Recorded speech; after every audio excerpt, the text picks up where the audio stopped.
The code, electronic recordings of this meeting will be made through Microsoft Teams conference technology and by an audio recording. An electronic recording will be made available to the public online at the board website without charge within 10 days. Please note that your consent to such recording by attending, participating, or to be such meeting. First order of business, motion to approve to adopt the rules of order. Board has approved and used for virtual public meetings and in-person public meetings. The purpose is to help ensure that accurate and complete audio visual recordings of the meeting occurs to comply with the code requirements.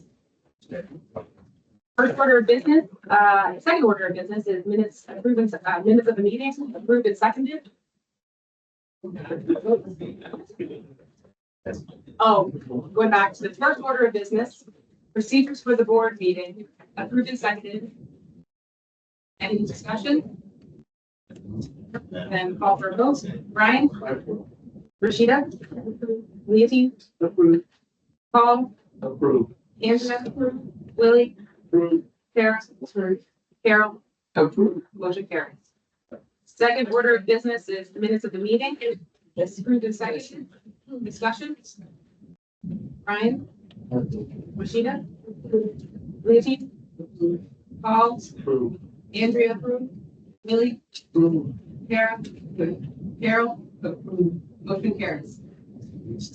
Moving to the third order of business, consideration of the 113 pension applications and 30 withdrawal applications.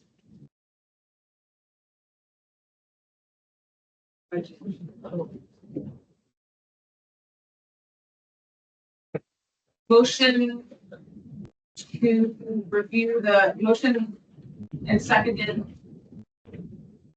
case 4A for Matthew Keating.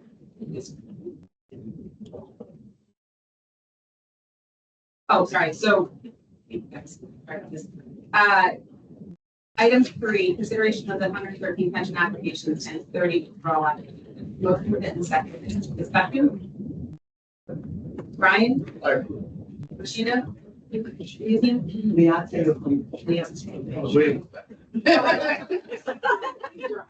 Thank you. Andrea? Willie? Sarah? Carol? Approved.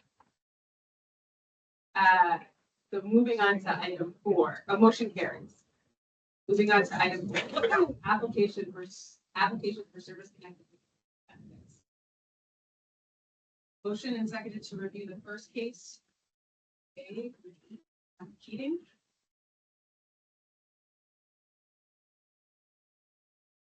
Application for service connection, which was made and seconded. Thank you. Discussion. Brian? Approved. Peter?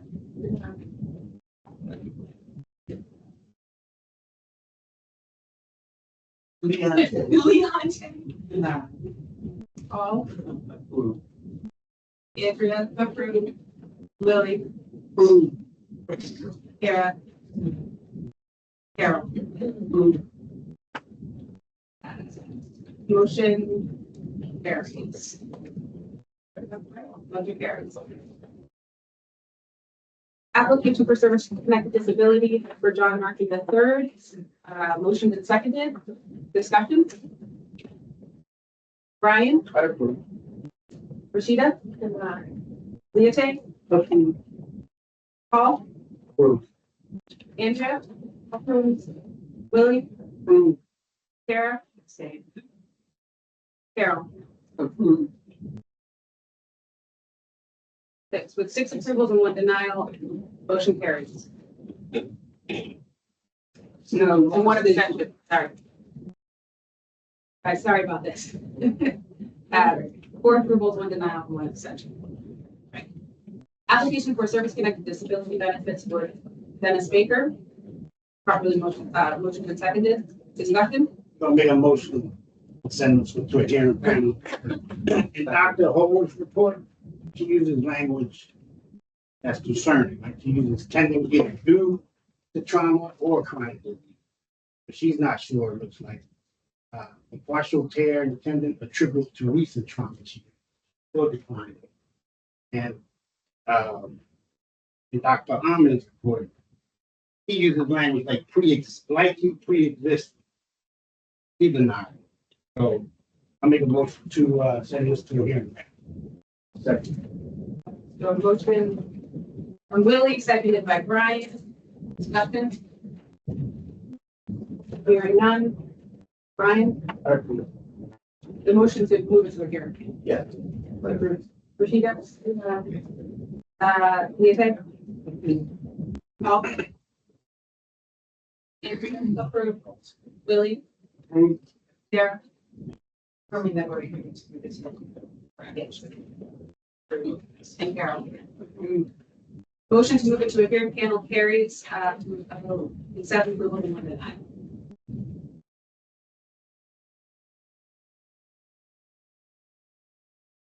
Application for service connected disability benefits for Tanya Vanderman Blanco. Motion made and seconded. Discussion.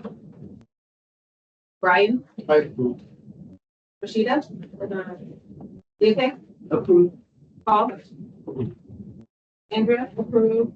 Willie, Sarah, Carol. Motion carries with 7 approvals and 1 denial.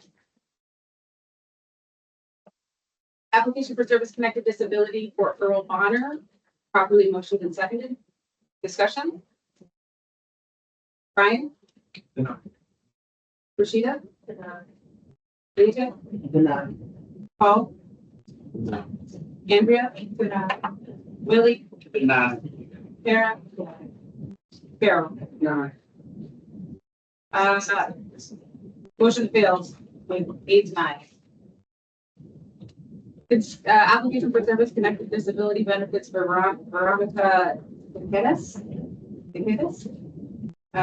Properly motioned and seconded. Discussion. Brian, I approve. Rashida, Leah, Paul, Approved. Andrea, Willie, Approved. Sarah, Carol. We have a tie. Chair votes denied. Motion failed.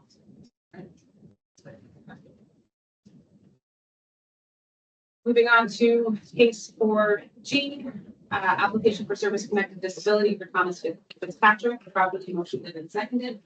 Discussions. Brian, I approve. Rashida, Leah, Paul, Approved. Andrea, Willie, Approved. Sarah, Carol. With 8 approvals, motion carries. Moving on to case 4H, application for service connected disability for Richard. Right there? Properly motioned and seconded. Discussion. Brian, Sheeta, Leah, Paul, Andrea, Willie, Sarah, Carol. With 8 denials, motion failed. Moving on to item 4I, application for service connected disability benefits for Jason Working. Probably motioned and seconded. Discussion. Brian, I approve. Rashida, Leah, Paul, Approved. Andrea, Lily, Sarah, Carol. With 4 approvals and 4 denials, it's 5, chair votes 9. Moving on to case 4J, application for connected disability benefits for Marco Padilla, properly motioned and seconded. Discussion. Brian, Rashida, Leah, Paul, Andrea, Lily, Sarah, Carol. With 8 denials, motion failed. Moving on to case 4K, application for service connected disability benefits for James Bryan, properly motioned and seconded. Discussions? Brian? Rashida? David? Approved. Paul? Approved. Andrea? Approved. Willie? Approved. Sarah? Carol? Approved. With 7 approvals and 1 denied, the motion carries. Moving on to 4L, application for service connected disability benefits for Carol Bradley. Properly motioned and seconded. Discussion? Brian? Denied. Rashida? Detail? Denied. Paul? Denied. Andrea? Willie? Denied. Sarah? And Carol? Denied. With 8 denials, the motion fails. Moving on to case 4M, application for service connected disability benefits for Nicholas Thornton. Properly motioned and seconded. Discussion? Brian? Approved. Rashida? Leah? Denied. Paul? Approved. Andrea? Approved. Willie? Approved. Carol? Approved. With 5 approvals and 3 denials, motion carries. Moving on to case 4N for Maurice Walker, the application for service connected disability benefits for Maurice Walker, properly motioned and seconded. Discussion? Brian? Denied. Rashida? Denied. Detail? Denied. Paul? Denied. Andrea? Denied. Lily? Denied. Sarah? Denied. With 8 denials, motion fails. Moving on to case 4O, application for service connected disability benefits for Yvonne Sherry, properly motioned and seconded. Discussion. Brian? Approved. Rashida? Denied. Lisa? Denied. Paul? Approved. Andrea? Denied. Lily? Approved. Sarah? And Carol? Approved. With a tie, 12 approvals, 4 denials, 4 votes, vote chair votes denied, motion fails. Moving on to case 4P, application for service connected disability benefits for Edward Dillon. Properly motioned and seconded. Discussion? Ryan? Approved. Rashida? No. Leah? Denied. Paul? Approved. Andrea? Approved. Willie? Approved. Karen? And Carol? Approved. With 5 approvals and 3 denials, motion carries. Moving on to case 4Q, application for disability for Charles Howell, properly motioned and seconded. Discussion? Brian? Approved. Rashida? Leah? Approved. Paul? Approved. Andrea? Approved. Willie? Approved. Sarah? And Carol? Approved. With 8 approvals, motion carries. Moving on to the case of 4R, application for service connected disability benefits for Bruce Joseph. Properly motioned and seconded. Discussion? Brian? Approved. Rashida? Lisa? Approved. Paul? Approved. Andrea? Approved. Willie? Approved. Sarah? And Carol? Approved. With 7 approvals and 1 denial, motion carries. Case 4S, application for service connected disability benefits for John Kennedy. Properly motioned and seconded. Discussion. Brian? Approved. Rashida? Leah? Denied. Paul? Approved. Andrea? Willie? Approved. Sarah? And Carol? Approved. With 4 approvals and 4 denials, there's a tie for chair, both chair votes, denied, motion failed. Moving on to Case 4T, application for service-connected disability benefits with Darlene Mackey. Vote properly motioned and seconded. Discussion? Brian? Rashida? Lisa? Paul? Andrea? Willie? Denied. Sarah? And Carol? With 4 denials, motion fails. Moving on to case 4U, with Timothy La Smith, properly motioned and seconded. Discussion? Brian? Sorry, denied. Rashida? Lisa? Paul? Denied. Andrea? Willie? Denied. Sarah? And Carol? With 8 denials, motion fails.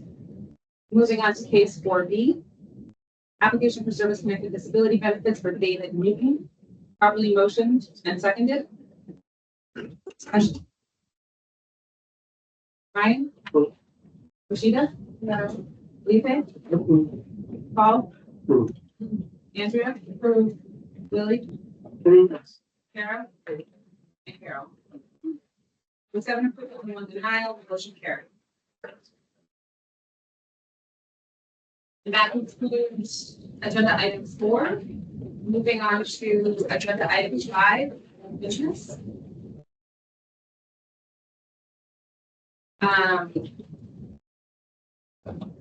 5A, the application for Levon Wright. Yeah. Properly motioned and seconded. Discussion. Brian? Denied. Rashida? Denied. Lisa? Paul? Denied. Andrea? Denied. Lily? Denied. Sarah? Denied. And Carol? Denied. With 7 denials and 1 approval, motion fails. Case 4B for Karen Guzman. Properly motioned and seconded. Discussion. Brian? Rashida? Denied. Lisa? Paul? Approved. Lily? Approved. Sarah? Carol? Approved. 7 approvals and 1 denial, motion carries. Case for 4C, case for John McWilliam, properly motioned and seconded. Discussion. Brian? Sheeta? Lisa? Paul? Approved. Andrea? Lily? Approved. Sarah? And Carol? Approved. With 8 approvals. Case 5D for Kenneth Miller, vote properly motioned and approved, and seconded. Discussion. Brian? Rashida? Lisa? Paul? Andrea? Lily? Approved. Sarah? And Carol? With 5 approvals and 3 denials, motion fails. Moving on to case 5E for Angela Campbell, properly motioned and seconded. Brian? Denied. Rita? Lisa? Approved. Paul? Denied. Andrea? Lily? Denied. Sarah? And Carol? Denied. With 7 denials and 1 approval, motion fails. Case 5F for Navarro Fisher. Properly motioned and seconded. Discussion. Brian? Rashida? Lisa? Paul? Denied. Andrea? Willie? Denied. Sarah? And Carol? With 7 denials and 1 approval, motion failed. Case 5G for Christy Allen, properly motioned and seconded. Discussion. Brian? Denied. Rashida? Lisa? Paul, Deny. Andrea, deny. Lou, Sarah, and Carol. Deny. With 8 denials, motion fails. And that concludes, section 5 of the agenda. Moving on to item number 6, new business. I believe I'm going to go over to Executive Director of Board of Benefits. Morning. That's the action. The trustee election, we did get the response to our feedback. We have 3 respondents, including the incumbent. We are reviewing all the responses. We'd like to put together a subcommittee. So the volunteers be on the trustee election subcommittee. I don't believe at least 2 of these realize you're probably right. I'm on. How are you good? Yeah. Good. You want to be good? Good. Okay, anyone else, everybody on that? Goes off, please.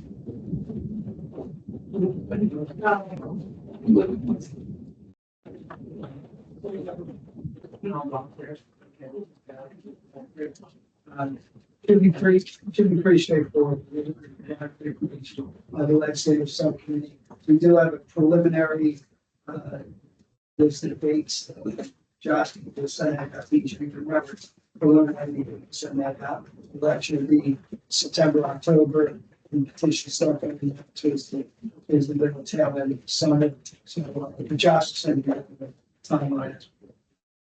The medical panel RFP, we're still in discussions with the items. It was the only response we had last time.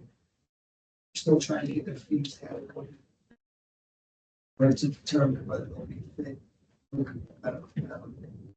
OIT technology enhancement for pension payroll. We started to explore that process. We would, think we're ready for the next stage according to, people who can lead the OIT tech experts.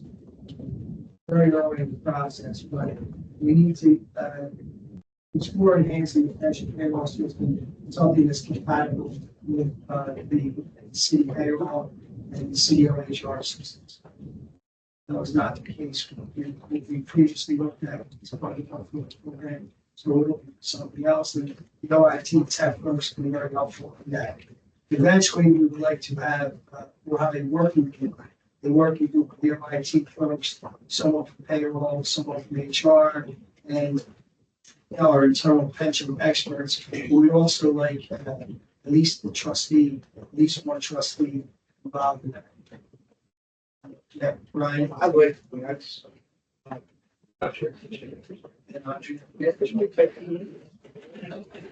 That's a working group. That's not let's say something. That's something where we'll be at meetings. Because I don't want the board to be in any I guess time frame of this ongoing. First, it's an investigation as to what the marketplace has out there, what's available, whether AI related, whatever it would be. You know, we'll look at it, but I want the board to be fully involved on that. And we'll give periodic updates. So the purpose of this is it means when it changed over. From modernize the pension payroll system.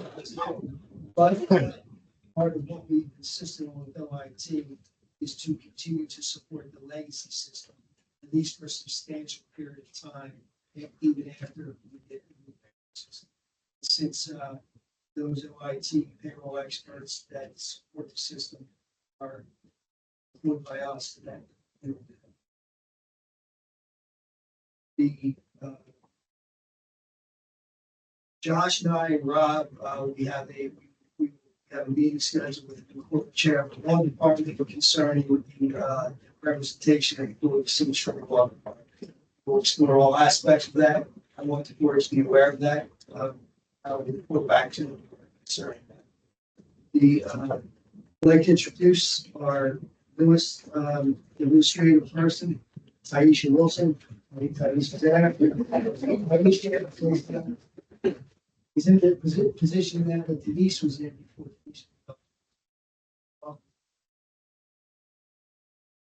information comes to us from the Civil Service Commission. You should see in your materials, the couple of, information pieces on the last Women's Forum, which is March 18th to 19th in Boston, the NC PERS annual conference, which was May 18th to 21st in Denver. If anyone has any interesting attendance, we'll also make a motion. I'll make the motion. Trustees or staff that will attend. Second.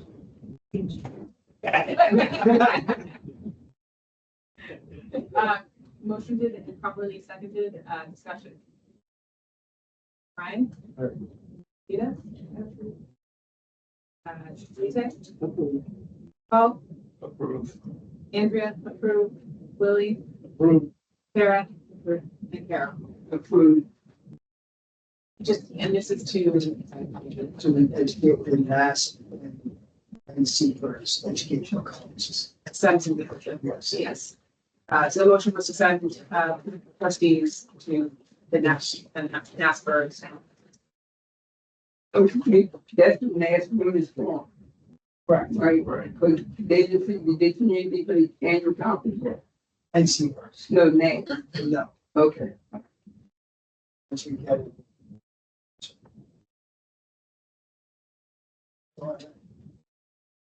Moving on to items, agenda item 7, litigation summary.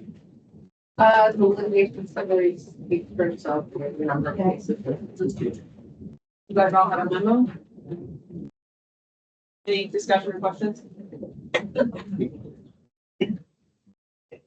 Hearing none, moving on to agenda item 8, adjournment. Motion to adjourn. What is that? All right, motion to adjourn. Motion is properly seconded and we can vote, right? Okay, Brian. Oh, sorry. Yes. Rashida. Rita Terry. Paul. Andrea. Approved. Willie. Sarah. Approved. And Carol. Motion carried, meeting adjourned. Moving on to the second part of the. We'll take a quick 5-minute break. Let's say 10-10, everybody. Break.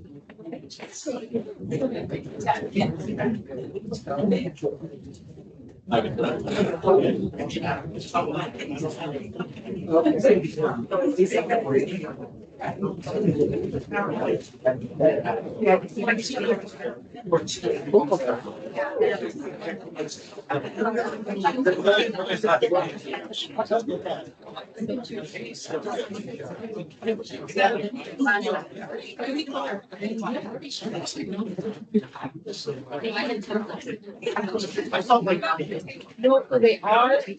My mom has made me wear separators in my three. Not that all.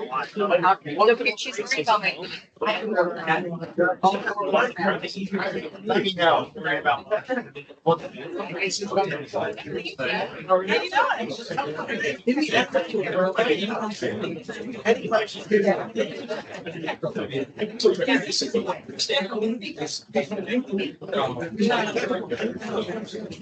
Oh, awesome.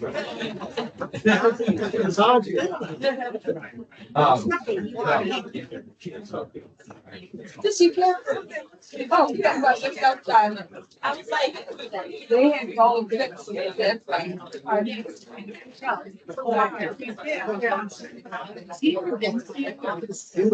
Whatever. That way.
pensions and retirement deferred compensation plan committee meeting.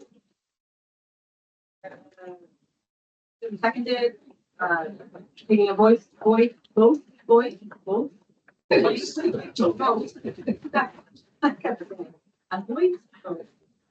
none? Motion carries. Okay. Moving on to the first agenda item, approval of the January 2025 minutes. Motion made and seconded. Taking a voice vote.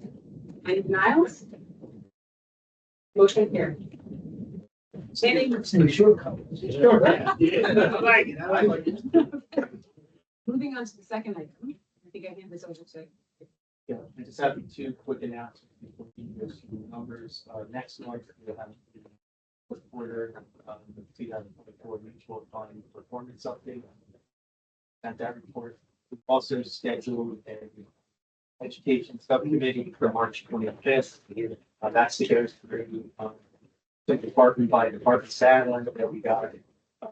Central HR, Marshall, even others, HR. Just discuss participation rates by department, maybe where it should run to stage one, each of them is better as well. So that's pretty fun. That being the run through the market. Good morning, everyone. In January, the asset balance ended at $2,118,350,423. That's 1.9% increase from the month of December. Plan participants now are at 26,676. That's 98 more participants than the month of December. Participants contributing is 20,281. When you look at that's about 24 increase, but you compare that to the participants with account balances, you have 76% actively contribute. New enrollments received in January was 138. In the 401A plan, there is $4,861,035. That's about 2.4% increase from the month of December. There are 1,466 participants. That's two less than the month of December. Regarding the parking authority, there are 648 participants. One new enrollment received in January, and the Housing Development Corporation has 48 participants with one new enrollment again in January. When we look at the after-tax contributions in the ROD, there are now 8,634 participants. That's 175 more than the month of December at 91.6 million.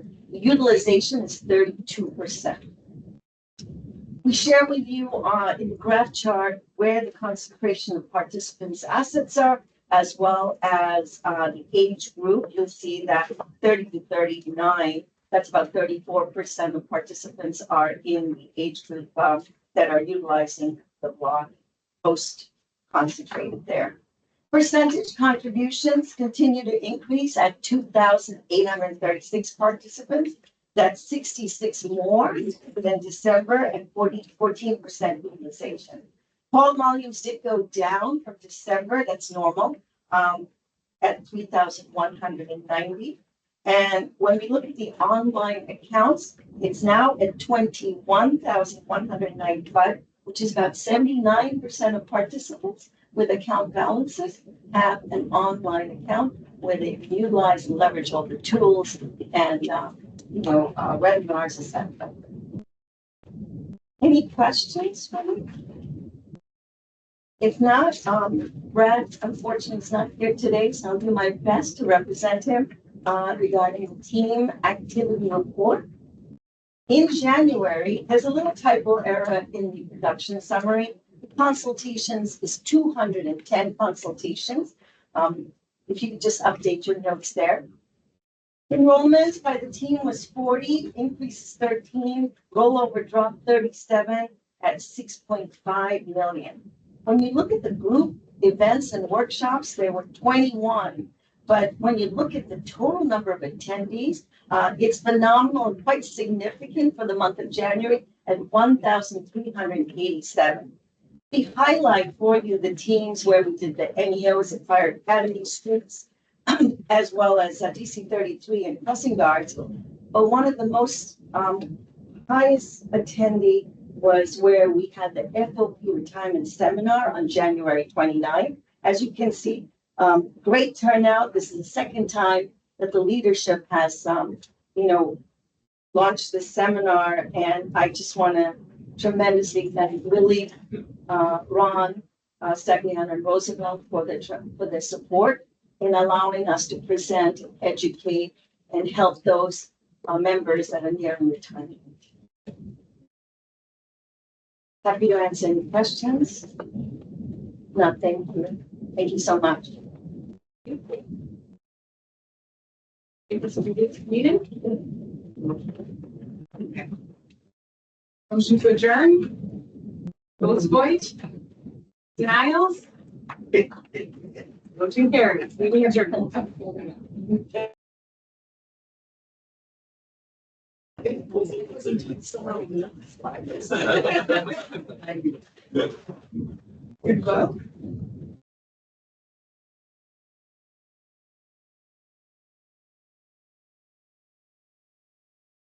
Hi, everyone. How you doing today? Great, how about you? All right. Good. Well, the investment committee first item is approval of minutes from January 30th. Question, their motion. Second, been moved and properly seconded. Francois, approved, Paul, approved, Brian, approved. Willie, approved, Carol, approved, 19, Tara, and Lee, motion carried. Thank you very much. Hey, that's good. Item 2, which is firearm presentation. Well, thank you for having me today. My name is Anu Patel. Brett Warren here. You've met most of your mentors, and then Brandon Metzinger, part of our Highland team. So thank you for taking the time to give the annual update for July 1, 2024. Something of the minutes here. No.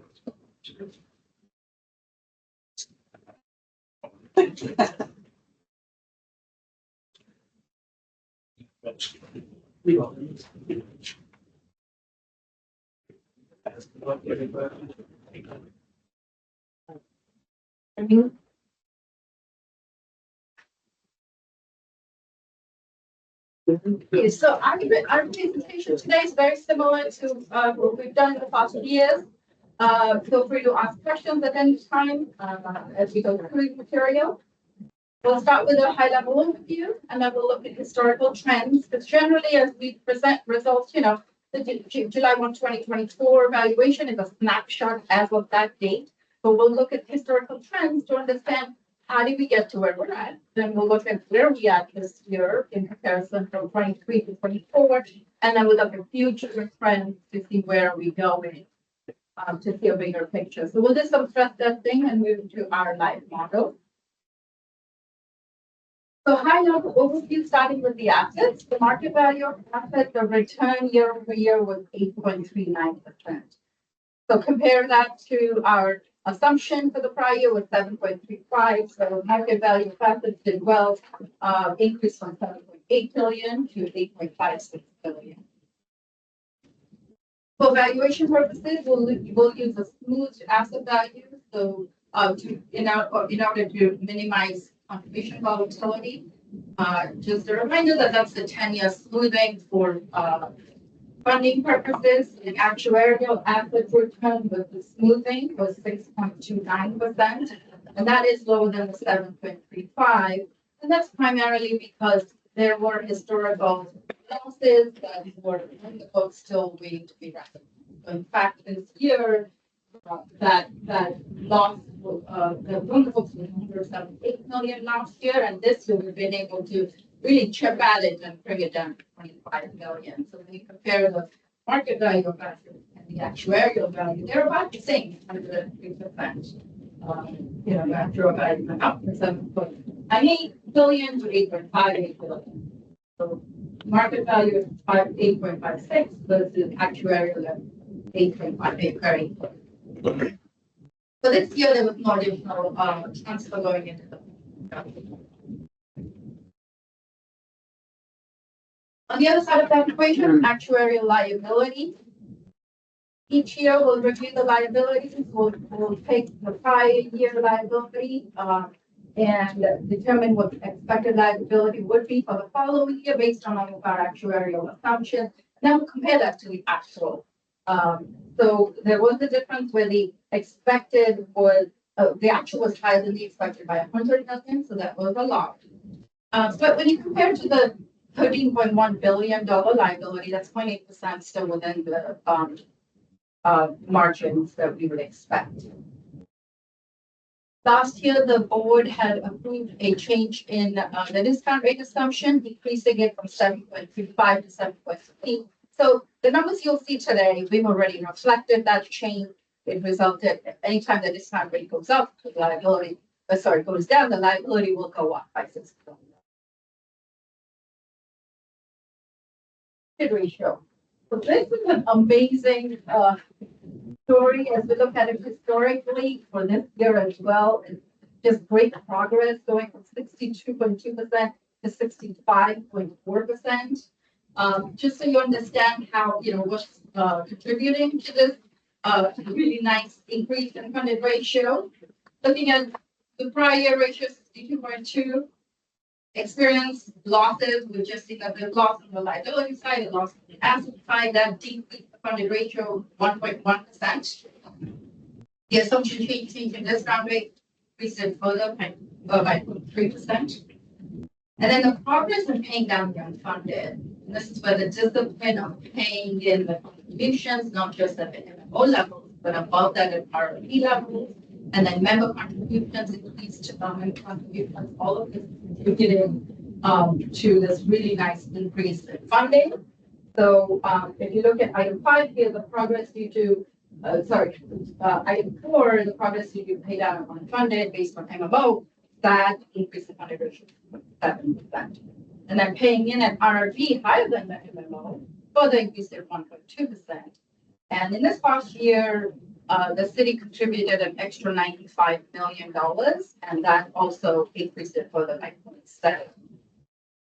So a combination, the pay down of contributions, just adding up those two pieces, we're looking at 4%. Market value, we also look at, that's the smooth value, we'll look at the market value funding ratio as well. There's going to be more volatility there as the market, but there was a big increase there as well, from 60.8 to 65.2. Contributions, will be reporting on 3 different measures of contributions. Most of you are familiar with this. The first one is the minimum municipal obligation. That's the MMO. It's based on the requirements under Act 205. The revenue recognition policy, this has been in place since 2016 and calls for contributions that are above the MMO amount. And then the funding policy, which is a historical funding policy that was in place prior to Act 205 and the MMO implemented, and we have been reporting on that. So we will show that calculation. There's additional revenue coming in from sales tax. There's additional tier contributions that municipal members are paying. There's additional contributions coming from firefighters and police officers above what were previously in place. All of these additional revenue sources were implemented specifically to pay down the unfunded liability. They started back in 2016. And it's part of the reason why we're seeing this really rapid pay down of the unfunded liability. So as we do these calculations, we do track these additional revenue amounts separately in the notional account. Because anytime more money comes in than is expected, it will cause gains, which will reduce future contributions to the city. These contributions were not, they're earmarked to pay off the unfunded, not to decrease MMO. So the mechanism to achieve that is to tracks this notional account. All of these additional revenue sources get increased each year with the market value of return. And when we calculate the contribution to the city under RRP, we'll deduct this. So, it's that money that never comes in. The city's paying in what they would have paid had that money not been distributed. And that's kind of why the RRP contribution ended up being. So that notional account balance was 598 million in 2023, went up to 771 million. So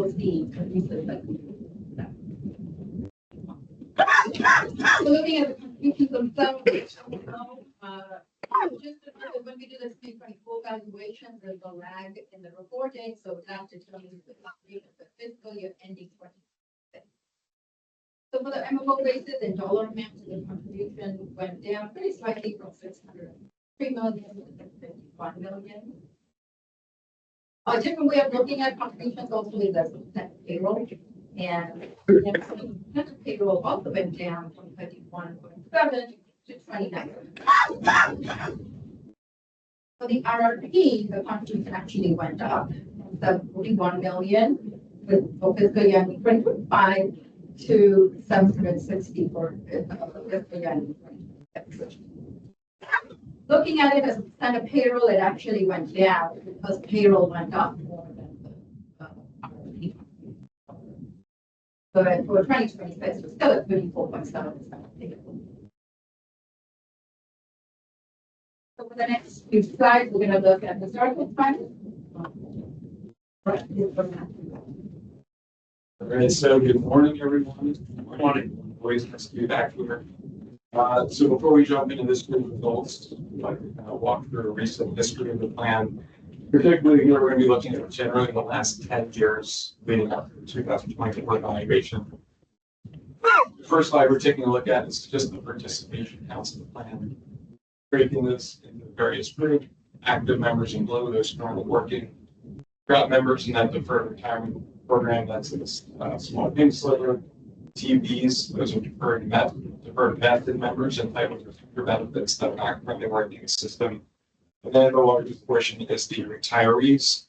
That also includes beneficiaries as well as disabled members. Gold partners.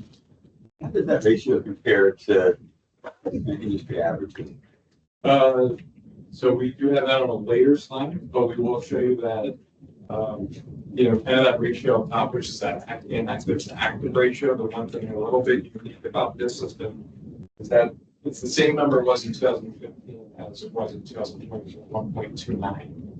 So even though this is above industry averages, the industry is becoming more mature. So other plans are moving higher generally as more members are moving into payment, maybe less active members on the workforce. Whereas Philadelphia is actually had a relatively stable workforce over this 10-year period. You can almost see across flat lines across each of those similar amount of actives, similar amount of retirees. So that's kind of what we've seen in terms of this system. If you look at industry red zone, like where you start to get worried about it, that's around 2.5. So still very healthy. And then one last thing to point out, we show the payroll that's reviewed in the black line and the right-hand axis. That will continue to increase. Members continue to receive salary increases despite the fluctuations in the active membership count. And it is actually about $2 billion for the first time in 2024 for the entire system. So it is becoming much larger as we move further next year. Slide 8 in your books. This takes a look at the assets and liabilities over the last 10 years. Show the liabilities in the gray bars. Again, those will continue to increase over time. Active members continue to, the benefits, salaries continue to increase. Members continue to move into payments. So the liabilities will in effect just grow over time. Over $13 billion in 2024. Show two sets of asset values. Market value of assets in blue, again, that's the snapshot, that's the valuation, that's the assets we have at that valuation date. And then the green line, the actual value, that's going to smooth out those assets over a 10-year period. As Anu mentioned, kind of less disruptive for budgetary purposes. And we know that returns can be volatile from year to year. The number above each chart is the funded ratio. So we talked about the funded ratio on a year-over-year basis, which is the assets or liabilities. Here we're looking at the 10-year period. Here you can actually see that progression over this 10 years. In 2016, that's when the pension reform started taking place. Fund was 44.8% funded. Last quarter, 2024, you're now over 65%. So that is over a 20% increase over that period. With the lower earnings. It's a lower earnings assumption. So as we're kind of funding up the plan, the investment return assumption has been moved down 5 basis points a year, about 50 basis points over a 10-year period. So in effect, again, that increase the liabilities, funded ratio would be higher in 2024, higher earnings ratio. Updating back to 2016, you can see on the sheet later, it's about 4.23% additional funding. If Right, you, yes, we said most of the things. Brad, I have a question on this, is the blue line, the market value. I mean, except for 2021 where you see the large increase, it's pretty stable. Is that a testament to the stability of that measure the market value? But part of that is the 10-year smoothing of the assets, and depending on the year, some years we've had, we'll show in a couple of charts where there's a large return offset by maybe a return that was below the assets. And I think in general, you haven't seen much fluctuation. Fred, what's your question about the blue line? The market. Yeah. Not the actual, the actual. Yeah. Market. We're rounding to billions, right? So that's where you kind of lose some of that. If you look at the losses in dollar amount, there have been years with like 300 million. So I think it looks a bit more probably the rounding. Yeah. It may use the different. I agree with that. And in terms of dollar amounts, when we, again, it says rounded to billions. 2016, you were just over 4 billion, and 4.3 billion.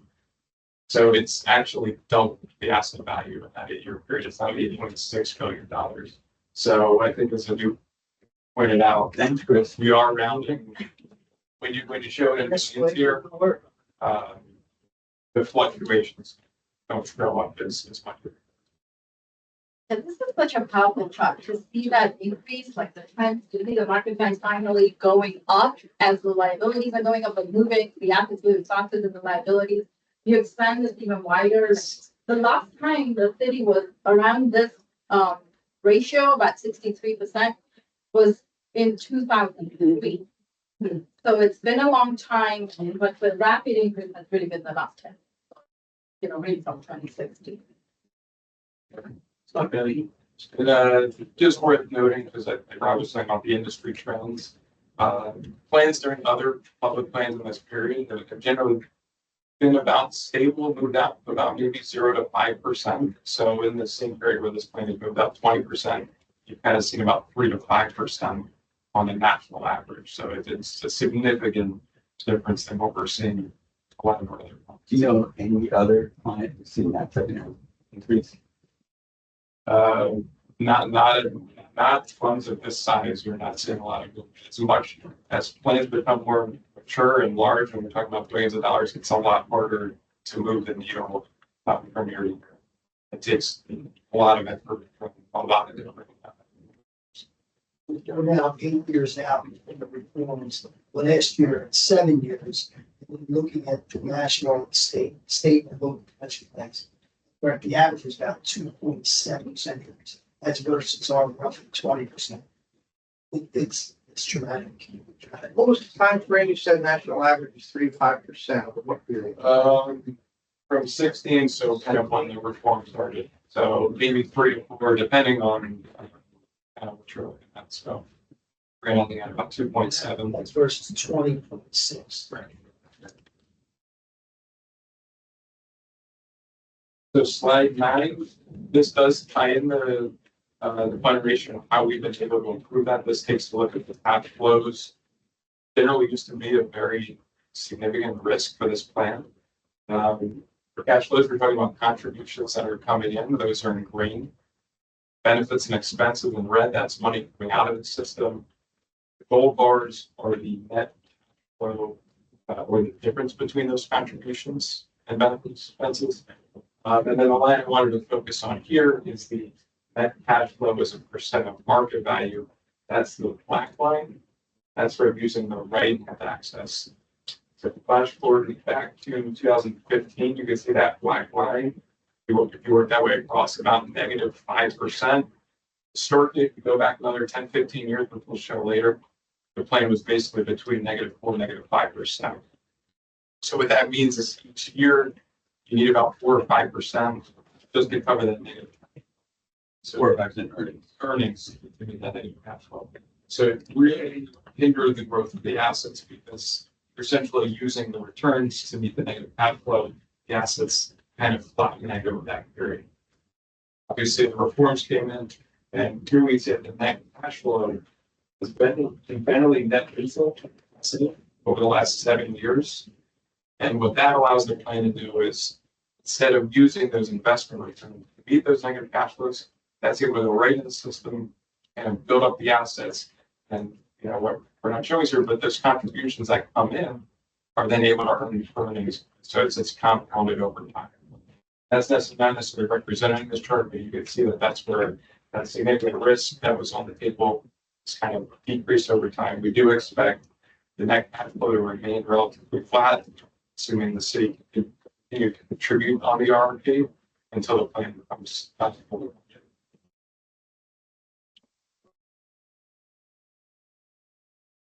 The next chart is to look at the various funding policies for the plan that we're putting under the overview city funding policy, and that's the historical funding policy back in 1985. Has been contributed on over 20 years, but we do show here for informational purposes. The two policies will focus on the MMO, which is what we're required to contribute on, is orange. RRP is in green. As a reminder, started in 2016. The first year it came into effect was fiscal year contributions 2018, so that's the first year you're going to see the green in there. The actual contributions coming in by the city is the black line. You can see here that the city is consistently put over and out above just the MMO, above the RRP as well over this period. And then we estimate the fiscal year above the funding policy. above all, yes, above the MMO, above the RRP. And then we estimate the fiscal year 25 and 26 contributions. The 26 are based on the 2024 valuation. So as a reminder, because the city contributes on the RRP, which is higher than the MMO, it creates gains on the MMO as we're paying down the unfunded liability faster. So the MMO of the orange line stay flat. Those additional contributions are not used to reduce the city costs. So the RRP number for the green bars have increased about $100 million from this time period, because we're not using that to decrease city's contributions. Just a note, I mean, it's always competing interests different the city dollar and to the city. We just need everybody work together to put a emphasis on performance improvement vegetable. It's a parity. It's not like this stuff. Yeah, the two team effort. You need to do I'm gonna push back from the table now. Well, it brings me to order. I can't.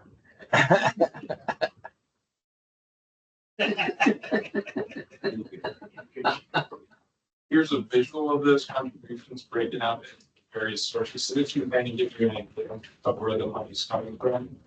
But this is the required contribution source. The MMO contribution is essentially going to get out of the gray bars and the light blue bars. Gray bars, that's the city normal cost payment. So that's the cost for the active members incurring benefits each year, plus the employee contributions, plus at least for administrative expenses. So that's kind of viewed as your annual expenses. The blue bars, that's our amortization payment to pay down the public. What we're not showing in this chart is that blue bars were increasing significantly in the last 10 years before 2017. As you had that significant cash flow over time, and down that liability was in fact increasing over that period. we can see that the blue bars are actually flatlined. And that's because we're now paying down that unfunded liability. We would expect those to continue again. You're still paying down that unfunded liability until the plan is fully funded. But instead of that growth, we've now seen that flatline going forward. And then the red bars, this is the additional money that's coming in. So you can see 2017, just a small sliver. Go forward to 2026, the red bars are now over $200 million. $100 million of that is the sales tax, and about $100 million is the RRP that is above the MMO, which I showed on this. And you're talking about 200 of about the $800 million, so about 25% of that total contribution is of the MMO. Well, what you're also not showing, we're not gonna let this slide be negative. This slide is we project out, I believe, 8 years, blue and the red go completely, assuming we stay on path. City only is contributing roughly 91 million instead of 800. That is on another graph. Yeah, it's coming up. Yeah, yeah. Let's get to that one. That's, That is correct. that's the story. When you are fully funded, you're only paying the annual cost of the pension plan each year, which is Brings up to 7 plus million dollars. I think that's Brian's favorite bar. That's great. Great shaded. Great bar. You need to understand the great bar, that's key. I think it's all of our favorite. It is. It doesn't change significantly from year to year. I've seen 60. Yeah, so the normal, and that's a function of the funding method. We use what's called an entry age normal, which the funding method is designed to have a level contribution over the working life. So again, part of budgeting, it's a good method to even out what the cost of accruing those benefits over the working life. And we expect it to continue to be flat. Stuff to manage 33.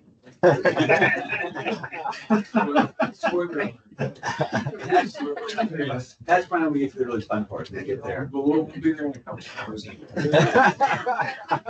We'll all leave and come back to that.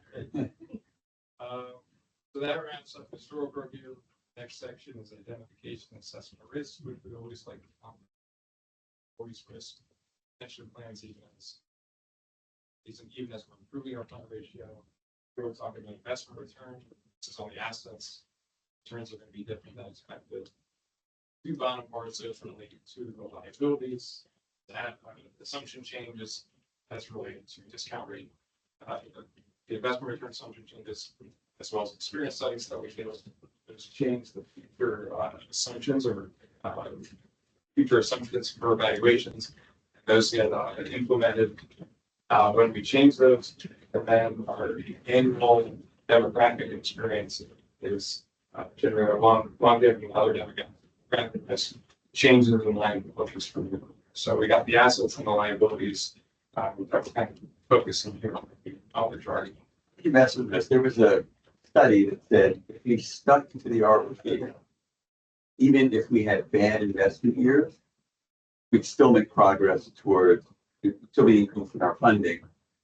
Does that make sense to you?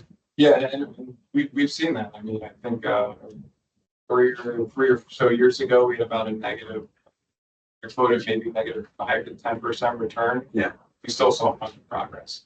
And that's because when you have a net cash flow that's zero, it still makes funding progress. Your point. So slide 13, as we talk about investment risk, this is just telling you historical asset returns. We'll talk about later when we talk about future expectation in terms of some of the market assumptions as well as industry trends that come into that. This is just the historical part, just kind of a frame of reference to see what's happening in the last 30 years. So in this chart, we show the asset returns in red. Just to note, I think the return for the fund is 9%. So we've come a long way down to 7.3% as of the 2024 valuation. Here, I think you can kind of see the volatility a little bit better with the market value and the actual value.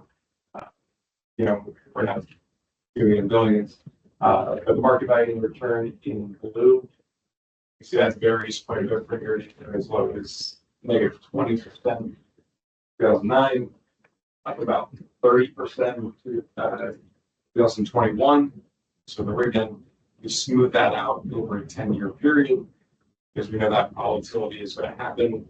To make sure for distribution and budgeting purposes that effect. So the green line for the actual height is going to be much closer to the assumed return. And it would positive. Yeah.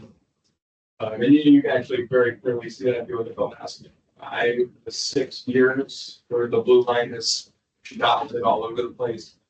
Green line with the actual value, it's almost a flat line when you smooth out the skates.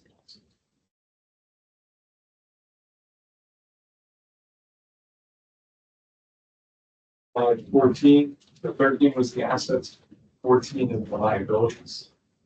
This update that changes as they relate to assumption changes we made, as well as demographic changes on a year-to-year basis, how that impacts the changes in the liabilities going forward. So just to quickly kind of go over how this chart reads. So numbers above the 0, those are numbers that are increasing the liabilities. And when we increase the liabilities, we decrease funded ratio in effect.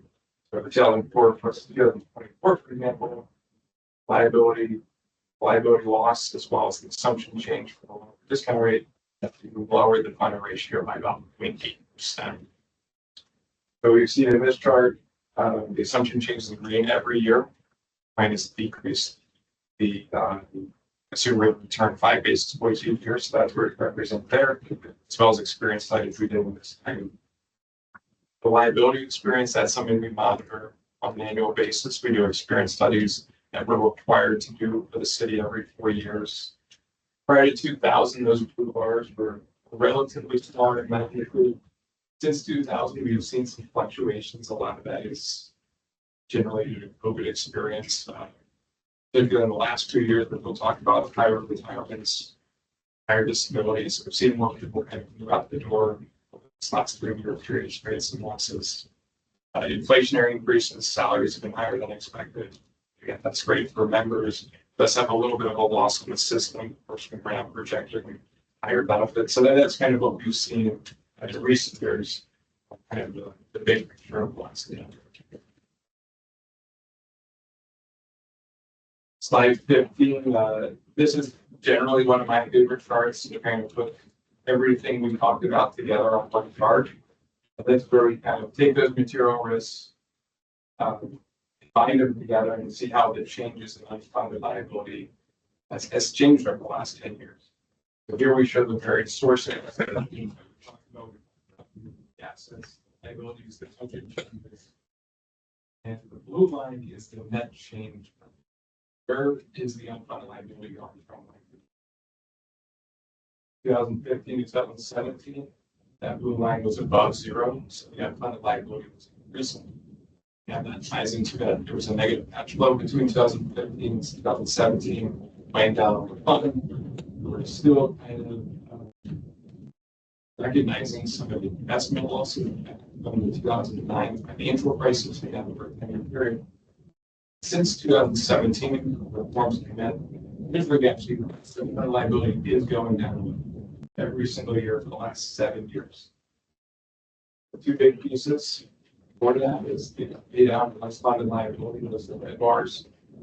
And as we accelerate payments and there's less unfunded liability, we do expect the pay down each year, expect to increase each year. And then the contributions above the MMO, which is the green bars. You have the number here over the last 9 years. The green bars with contribution again, this is above the MMO, was $1.35 billion. That's just the dollar amounts. Obviously, if you were to put the returns to that, it would probably be a much larger number, as obviously those contributions over that 9 year period. And more recently, in 2023, 2004, I didn't point out additional 95 million payment from the city in 2024. In 2023, we saw a significant decrease. There was another $330 million that the city put in at the end of the year. So kind of this is the big thing we're where you can see the sources of how that unfunded liability is being paid in recent history. Any questions? Sure. So the whole spoiler out, we do have a couple of charts here where we compare the system to the city of Philadelphia. So this is what we call a public plan database. This composes of about 230 plans across the United States, public assembly plans, and it represents about 95% of the assets in membership. It means there's a lot of large plans in this survey. Philadelphia is one of the plans that's included in the survey. It's a large plan. They're within those bars. We show the central 90%. So from the 5th percentile of the light green, 95th percentile of the light blue. Then the city of Philadelphia is represented. This is that support ratio, that inequity ratio. So interestingly enough, you don't just go back 10 years, you go back 25 years. Those gold bars have not. Even though the plan was essentially on the top 50 percentile in terms of maturity, you kind of stay there. Whereas other plans, again, they're continuing to mature, that average is moving up. Get more members coming in payment, maybe less actives on the workforce. We're kind of moving closer to the median.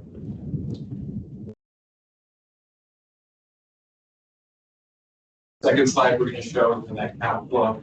Again, this goes back to 25 years, but you can actually see historically that the gold diamonds are really generally -4% and -6% prior to these reports, which again put us on the lower end. 5% now, the 25th percentile made on the assets. It's very difficult to pay down the building. And in the last 10 years, those gold diamonds have moved into essentially the light blue, which is now the 75th, 95th percentile. There's a lot of plans that generally don't have net neutral net categories. Then obviously 2023, that was the significant contribution that came in. It is 5%. What were the characteristics of this one?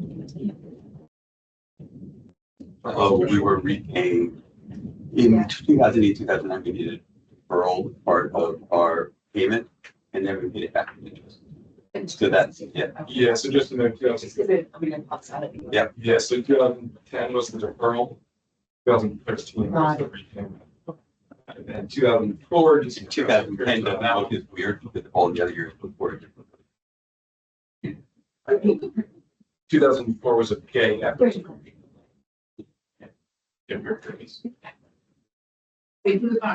Sorry. Yeah. Let's just show, we're gonna show you, it's not in your capital, but. Show the slide.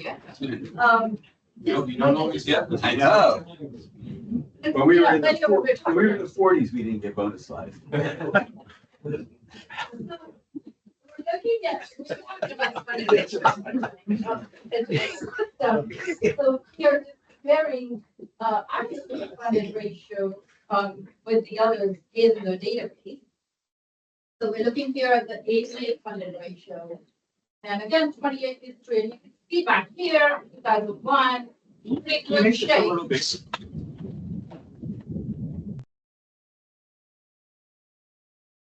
Great. You can see that. No, you want to see that. Okay, sorry. So next year we should probably add this. But I thought it would be interesting just with the conversation we had earlier about how does our funded ratio compare to our system. And we can see here, you know, back in 2001, pretty good shape, close to 8% funded for our system. That was after It the was after the interrogation At box. the farm factory. And then the internet bubble that caused a huge decline. And then for many years, we just struggled to get above that 50%. So other systems also declined, as did we, and then flat, as did we. But then here's when we start to see a rapid increase. And now we're getting to and others going to get it. At the, this was 2024, that's 65%. And what's the median? Oh, The median, I don't know. I think it will below there.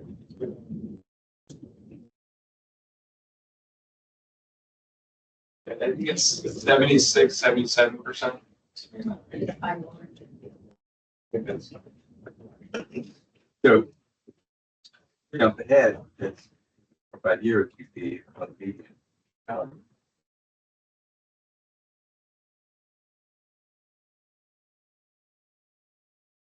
And also sure. Part of that is that negative cash flow kind of to what it was shown. The median negative cash flow is about -2%, which isn't necessarily a negative. You're just kind of in a longer period to try to increase that funding. So, plans have basically remained stagnant in these volatile return periods. They're just making their required contributions. So they've kind of flatlined over this period. So that kind of all ties together. So that wraps up kind of the historical risk section of the report. Now we get to jump into the 2024 evaluation results and you kind of see the numbers behind the story here this year. So slide 18, this is just a summary of the participation, just the counts. Compare the 2023 and 2024 numbers, and then the percent change in the right-hand column. Active members, you want to point out, so 3.1% increase this year, now over 27,000 members. This is the first year the active population has increased since COVID. We saw about 3 years of declines. So now we're kind of seeing maybe hiring coming back, less retirements. There was a significant fall in the retirements in 2021, 2022. We're still seeing that, but to a lesser extent now. But that's kind of a good sign when you see member counts coming back. Retiree survivors, those are generally going to be continuing increase in the members unit payment.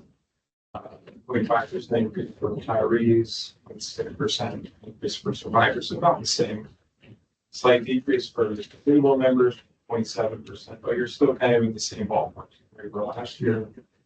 Terminated vested members, well, that was down 15%. The numbers in magnitude are much smaller, less than 700 members. So you see kind of a movement towards retirement. It's going to show a little bit better. And then drop members down about 5%. And that's kind of fluid. We're going to see from year to year as maybe more members move into retirement, less members move into drop, even to drop. So something that we kind of expect to fluctuate. And then in aggregate, that's now at over 65,000 or an increase. In terms of the total salary, I pointed this out earlier. Salary is now over $2 billion, $2.5 billion for 2004, up 6% from last year. And then the average salary is about 3.1%. We'll talk about a little bit more about salary in the next slide when we talk about that demographic experience. But it's about $77,000 on average among the whole system. We've been finding the benefits and pay status. This will continue to increase over time as again more members move into payment. They're receiving higher benefits than those members who are dropping off at lower benefits. Now up to $872 million. Eventually that will be likely over $1 billion at some point. And then the average monthly benefit up about 2.5%. It's under $2,100. Where? And it's the average salary in 1 year for the whole system of 6.3%. So the total salary for the system. So the combination is increasing. So there was 3% more active members. Okay.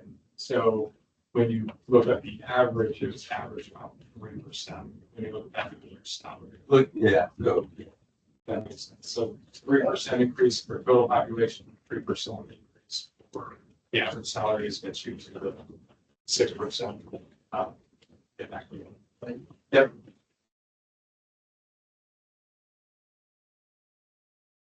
So in terms of the demographic experience, again, we compare what we expected to happen in terms of the changes in population that relates to retirement, termination, disability, mortality, and what actually happened. So the 2024 valuation. So that's kind of what we've summarized here. Net liability loss was $100 million. As we pointed out, while it is a large number compared to the entire system, it's about % of the liability, so still within and what we would expect for changes on term basis. First two bullets represent $91 million of that $100 million. So it's very representative of a couple changes. And these are kind of the trends that we've seen in the last 3 or 4 years since COVID happened. The salaries were higher than expected. So again, we compare the salaries from last year to this year for current members.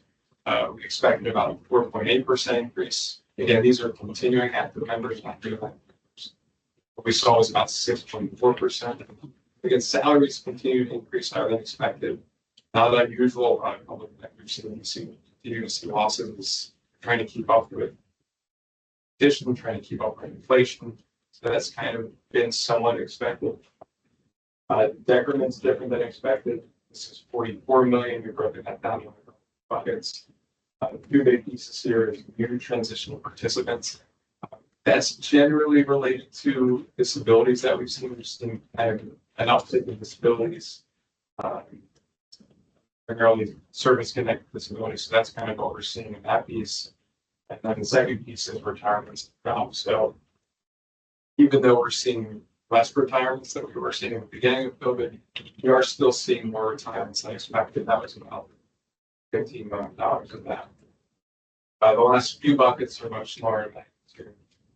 Active members who are coming back with prior service, about 15 million. We saw a small gain this year, actually, mortality experience. That's about 2 million. And then the net offset of all of those other changes is about $4 million gain. So it's really representative of those two percentages.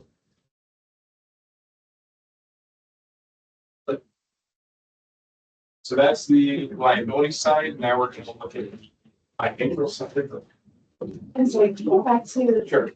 so so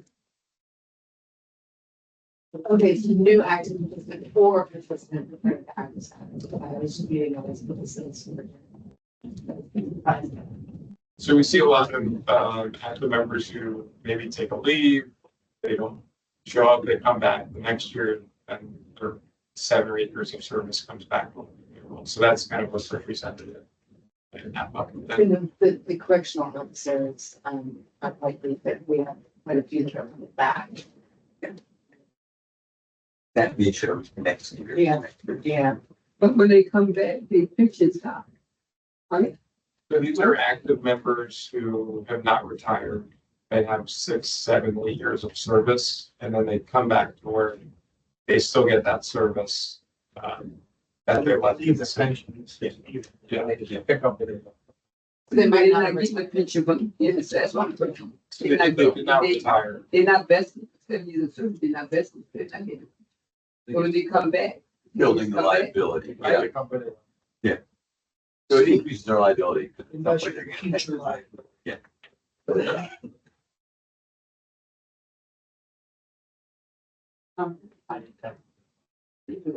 Understand the question, is that you do Were we okay with the answer? I didn't notice that or.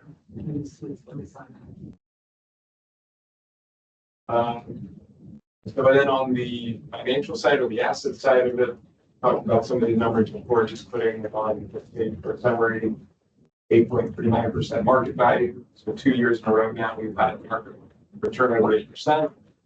An actual value recognized about 6.3% of that. Again, recognizing some deferred losses in prior years, which represented around a $71 million loss. And then we show some historical asset returns, generally just for informational purposes. You can see the market value actual returns over a 3, 5, 10, and 20-year period. I always want to make sure it's important to note that these returns can change fairly significantly from year to year based on the period that's being studied. For example, the 20-year return on market value is 6.4% versus 6.79% last year. Obviously, we showed 7% over the 30-year period. So again, these are just kind of frame of reference to see where historically we've been on various periods. Right, just point out for everyone. So it goes back to years. If you go back to inception, 1988, total fund capacity, that is 7.6%. Obviously considerable. That would be over a longer period, so, you know, we're looking at a longer term horizon. So is a number that would be very useful. And then finally, just the last couple of bullet points, the 7.3% return assumption. As we continue to address each year, that's going to be, we'll talk about when we get to the end of the presentation. We talked about it, we're going to get changes to that. And finally, a risk metric, the drop in account balances, which are over $200 million now. And will fluctuate from year to year based on accounts. It represents about 2.5% of the assets. So kind of just a risk metric. All the members can drop or exit that much of the assets. Well, that's just kind of what we're showing you. We're not saying that's going to happen, but just frame of reference. Question. People were in 4.8 that calculated actually. Say it again. Remember this when you contributed to the 4.8 and therefore you're going to defer account. Yeah. Not a defer account. But this was a defer account for the pension. So I'm going to hand it back over to Tim, and she's going to go through a lot of numbers in our report. Lots of numbers, I'll try to, just point to high level, numbers. Here we're showing the calculation of the smooth asset. Just to look at the mechanics of how that works, it's a 10-year smoothing. We start with the beginning of the market value of assets. It has to be net of PAF, it's not PAF value, right, by 8.558 billion. Each year we'll calculate, we'll determine the difference between the actual and the expected to get a gain or loss. The way the 10-year smoothing works is if you look at 2015, it was a $349 million loss for that year. We've now recognized 100% of it, so no more deferrals on that. The amount deferred is zero. We look at about 2020, it was a $353 million loss. We recognized half of it. Half of that is being deferred, so 166 million of that loss is still being deferred to recognition. Our most recent fiscal year, 2024, on a market value basis, we actually had a gain, 95 million. We'll recognize 10% of it with 90% of the gain. So all the portion of the gains and losses that are being deferred, the add amount of them, that's where we get the 24.7 million. We deduct that from the market value of assets to determine what the actuarial value of assets will be. Also, for any smoothing method, we should always compare to the market value. It shouldn't go beyond a plus or minus 20% corridor, which of course for this year is very close and within the corridor. So our final asset value is 8.58 billion. So what is the calculation in general for the pension adjustment? So we'll get to that just in one more page. So what you're doing here is incorporating the loss over the years of Yes, the so that's plan to determine if there's a pension adjustment fund. so that calculation of this moved up, skip the slide, we go to page 23. So that calculation is based on a 5-year smoothing method. What we just looked at, that was a 10-year asset value. That's the same methodology applied for 5 years. And the pension adjustment fund, the calculation of it is clearly defined in the code. So based on the code, it's 5 years. So the 5-year smooth value is 8.607 billion here in item 5.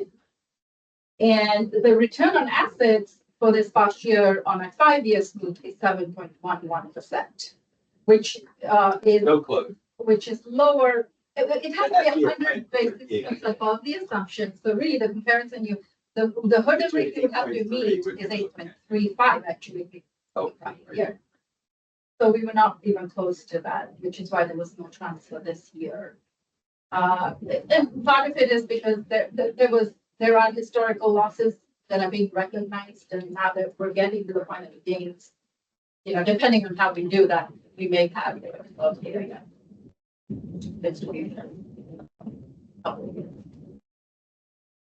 So, I'm sorry, switching back to page 22 that I put earlier. This is the RRP account balance. I talked about this earlier. We start with the prior year balance of 598 million, adding sales tax, which for fiscal year 2024 was $90 million. Additional contributions from municipal members and tier contributions, police and firefighters also pay additional contributions. That was 31 million extra. We accumulate with interest, and we use the 8.39, the market value return, to give interest to the cap balance to end up at 770 million. So how that gets used is for the actuarial value balance that we just calculated at 8.58 billion, we would deduct the 770 million, resulting in an asset value of 7.8 billion, which is lower and is also used for RRP.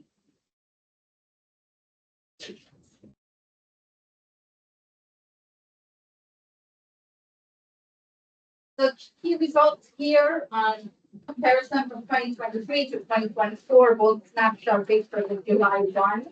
The first item here is showing present value of future benefits. And what that represents is not just all of the accrued benefits for current members, but all current accrued and future projected benefits for active and inactive members. So for active members who are still working, they're still going to be accruing until their expected retirement date, and that's built into this $15 billion. It went up from 14.6 to 15 billion. So let's see how we're going to pay this 15 billion. So the different sources of revenue, present value of future normal cost, as the future accruals come in each year, they're going to be paid off each year in the future. The portion that employees pay through member contributions is 1.25 billion. This does include all the tier amounts as well and additional amounts. And then the city's portion of that annual accrual is 667 million. We have money in the bank now looking at market value that went up 7.8 to 8.55 billion. So that's, you know, that's going to help pay for the 15 billion from liability. And then the rest, 4.55 billion, is going to come from the city's contributions in amortizing this unfunded liability. So adding all that up, we get to 15 billion. That's still short by 24.7 million. This really represents the loss that we're deferring and will be paid through future investment. Looking at the liability, when we talk about actual liability, that's how much of that 15 billion is already accrued as of the valuation date. So that's 13.13 billion, up from 12.8 billion last year. We expect that from year to year, liability is going to go up as members collect more the approval service, earnings go up, the benefits are expected. For the liability, we'll compare that to the full asset value, and that's how we get to the 65 funded ratio. Right. On a market value, as I discussed, that was 8.8 going up. So for this year's valuation, both market and actuarial valuations are there.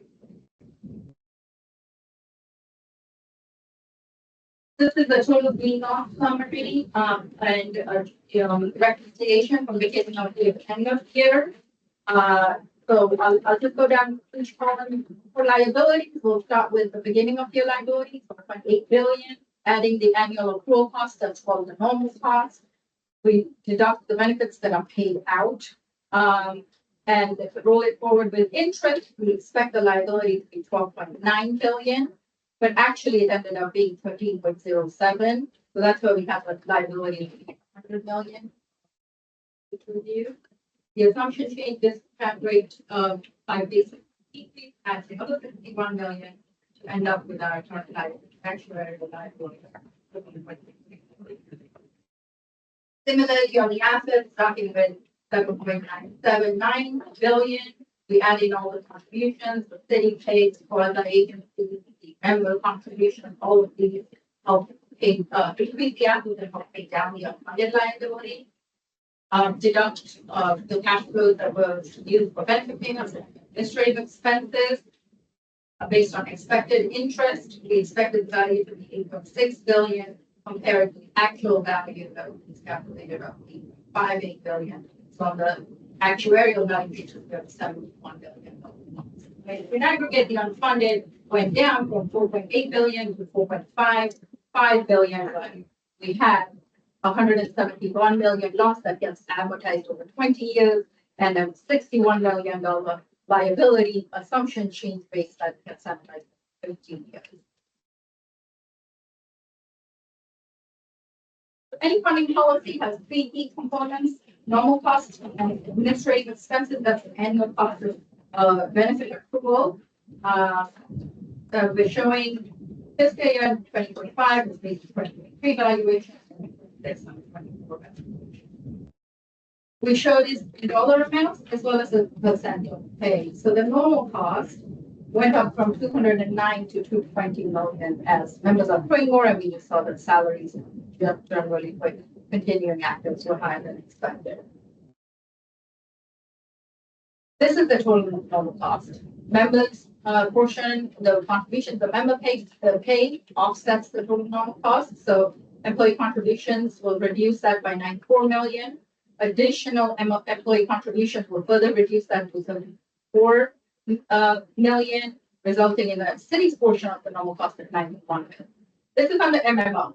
And we'll see, we'll go over the RFP on the next page. So to determine the MMO, we're going to take the city portion of the normal cost, 91 million, and the amortization payment. This is the $4.5 billion liability.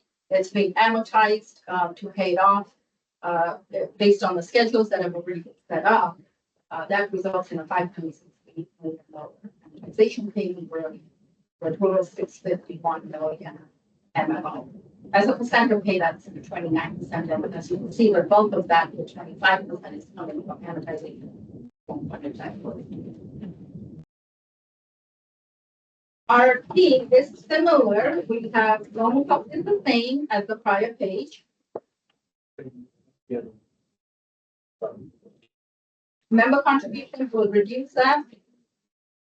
The additional member contributions, as I mentioned, do not contribute to reducing the city's portion, so that's why this is zero. The American we have before.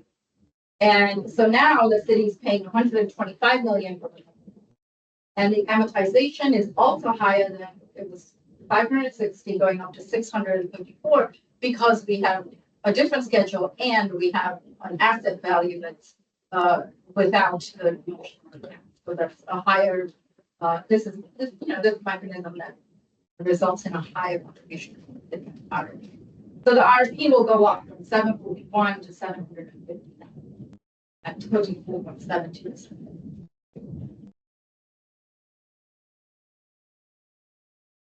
Funding policy, similar up top here, the normal cost and the member contribution offsets are the same as they would be under MMO, but we have a different amortization schedule, which results in a $750 million.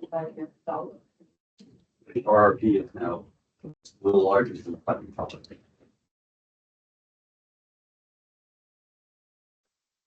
Necessary going forward since the RFP has surpassed funding policy. Funding policy. I just said that's what really I didn't say that loud. You okay with that? I don't know why we still report it. It's been 20 plus years. It's a distraction. I think in the past it was, we were requested to keep it just because it was, but we can certainly remove it. The funding policy.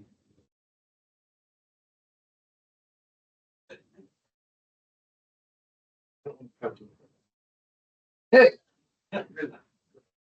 When we get to the projection, you'll see what it does and probably. We'll get back to you on that.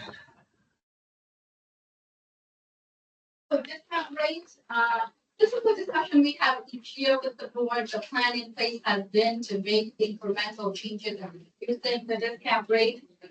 This graphic here is the latest based on, NASA produces the median and the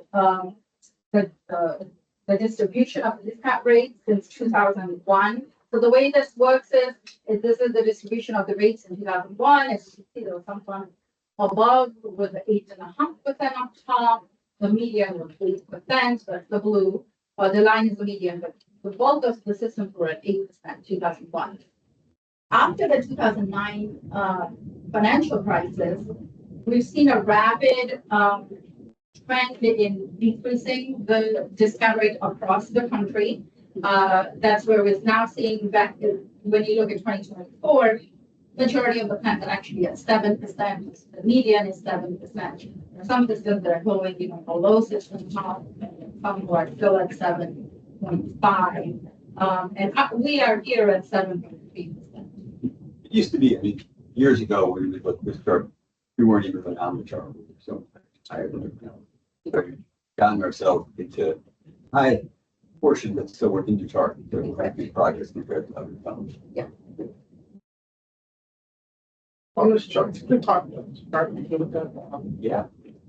we're at 7.3 today. We look at our since inception net of fees, frame reference, that were 7.6 back then, 40 years. We look at the last 10, 15, the shorter term, it's in the high sixes, right? And this is where we'll pull Quaku in if you're good, but we have to figure out what our target is.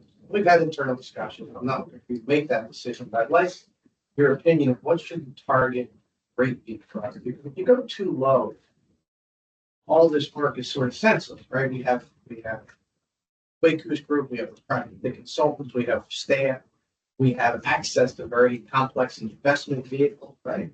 At some point, you have to expect more than the average bidder. You can't just keep flipping that around. There's a volatility component to a pension fund, which makes it different than an endowment, which has to be factored in, right? Because benefit. What are we looking at for the next 10, 15 years? What do you expect this fund to do? What do you think, maybe based on what you've got to say, should our target be? I don't know that we've ever really defined that. Just sort of have an idea. That's the come. I think from our perspective, I mean, I would say the plan was put in place to try to get, 7% median. That would be good to continue on track to reduce it. We can have further discussion here. But, when we looked at what generated, and we could get into this, what generated this decline in the investment return in this period had been the historically low interest rate environment we were in. And that required to keep up with those high returns would require the assets and but would require higher riskier assets.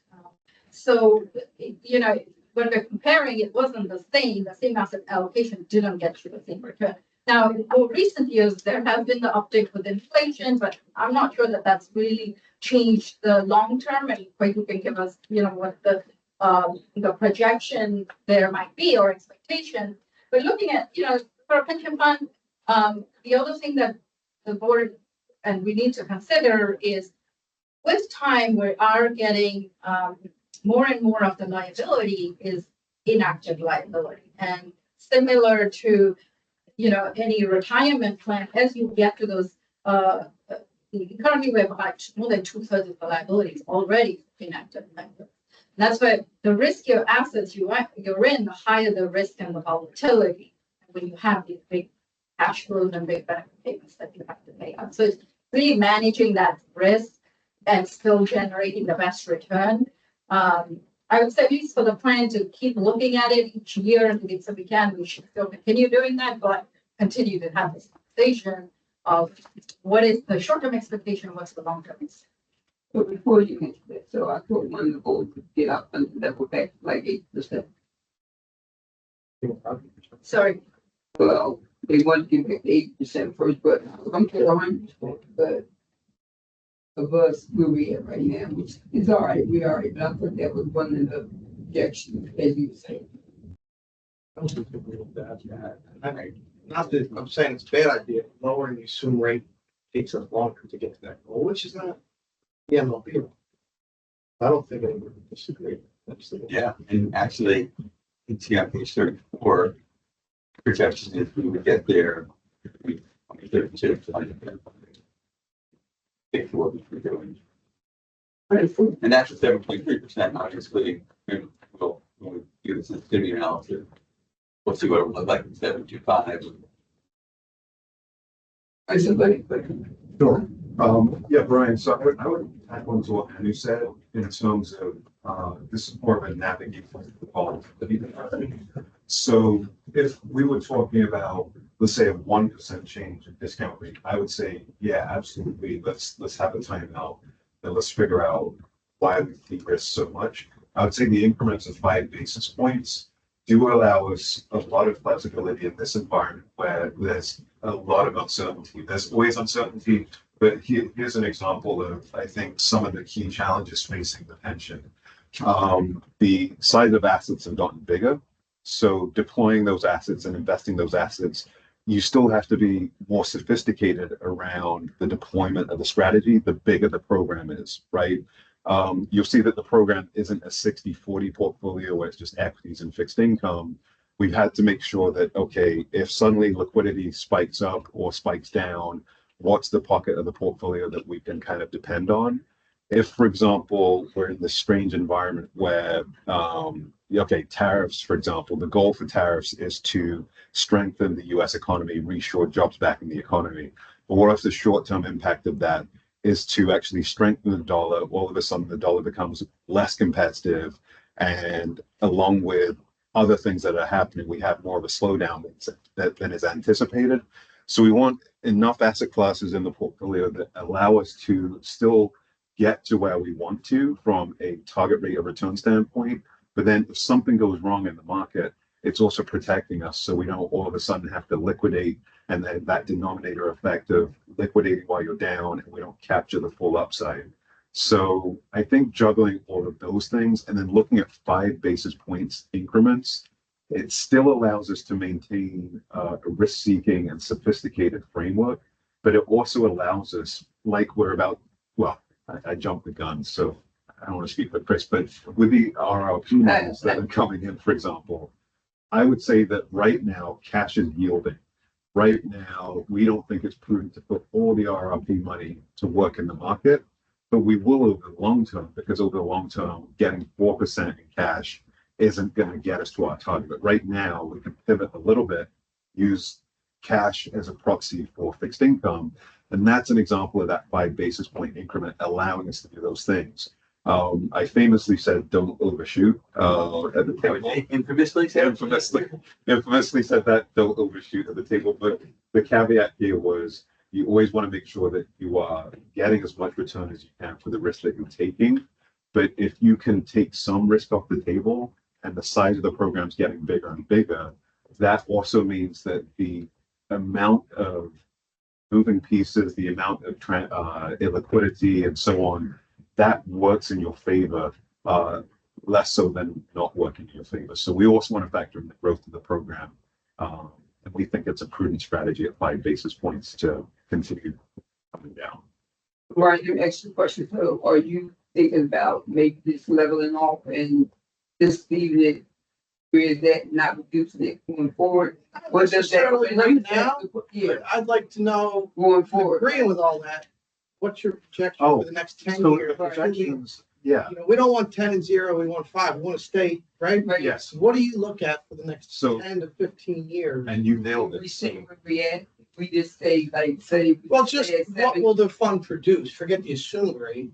What do you think we will produce if we manage it the way you just explained? yeah, so we I think it's like 7.3 something based off the last asset allocation, but you raise a really good point here. So that's a static number, that's 7.3 and change. with a certain level of risk, right? Yes, and then you remember we have the distribution of returns, right, around the tail. So that 7.3, let's say, for example, 7.3 for argument's sake, gets at 7.3. But what if it's a bumpy journey? What if it's 1 year, 15%? What if it's another year, -5? And then it goes up to 10 and then down to 8. or it could just be 7.3 every single year. So the goal here is to make sure that the allocation is also tilting where if there is tail risk, we can defend on the downside and then participate on the upside. And the good thing here is on a weekly basis, we get the numbers. And I would say there have rarely been weeks where it's like, whoa, the portfolio didn't do what it's supposed to do. So when the market has sold off in the weekly updates, you've typically seen the portfolio do better than the benchmark or protect versus the benchmark. And when the market has rallied, we've also seen the portfolio also participate in the rally. And we see that week by week as kind of a real-time proof statement. So I would say that the strategy we have now of being mindful of the discount rate, but being aware of the fact that when the market is rewarding and you're tilting towards those risk assets, we want to do that as much as possible. And that approach has allowed us to manage around the tails as best as possible. So that also. And the rate we're thinking now, we don't need to go plus there. I would say once we get to 7, because we're talking basis points, right? I don't to minimize it, but 25 basis points in assumptions, it's not going to change things so drastically.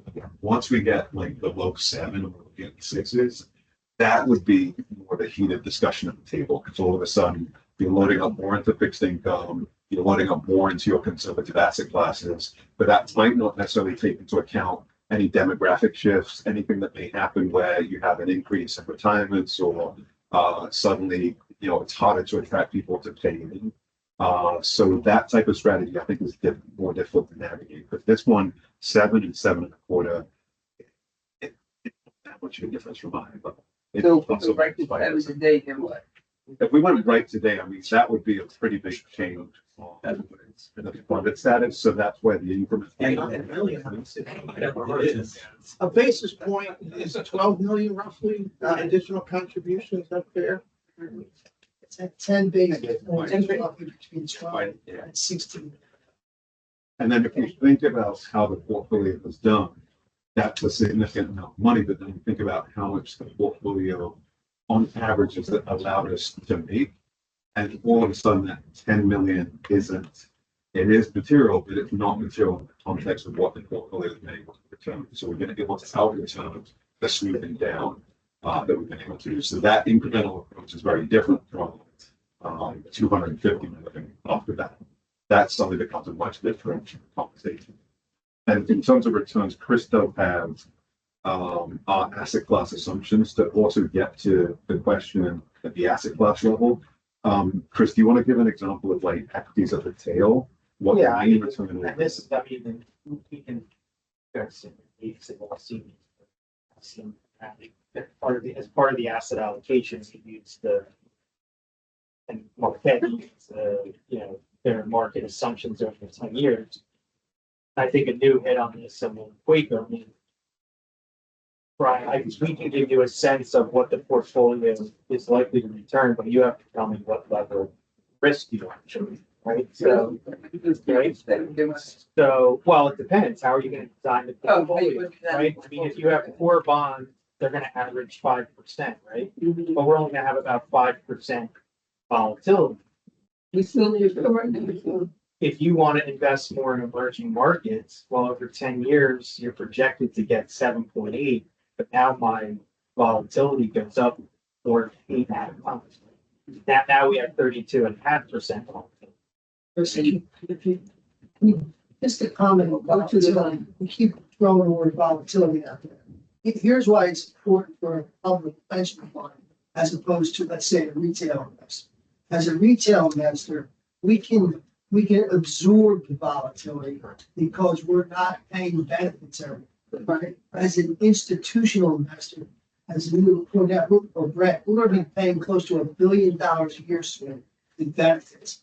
If we get hit with a year or two or volatility, we're losing, right? We're losing that much volatility. That's a loss. When we pay the benefits out of those assets, we're booking the loss, as opposed to a retail investor who can ride out the storm and maybe it's only a loss temporarily on paper when we come back. For us, we're paying out that $1 billion a year in benefits. That money's gone. Even if the market comes back, we're never getting it back.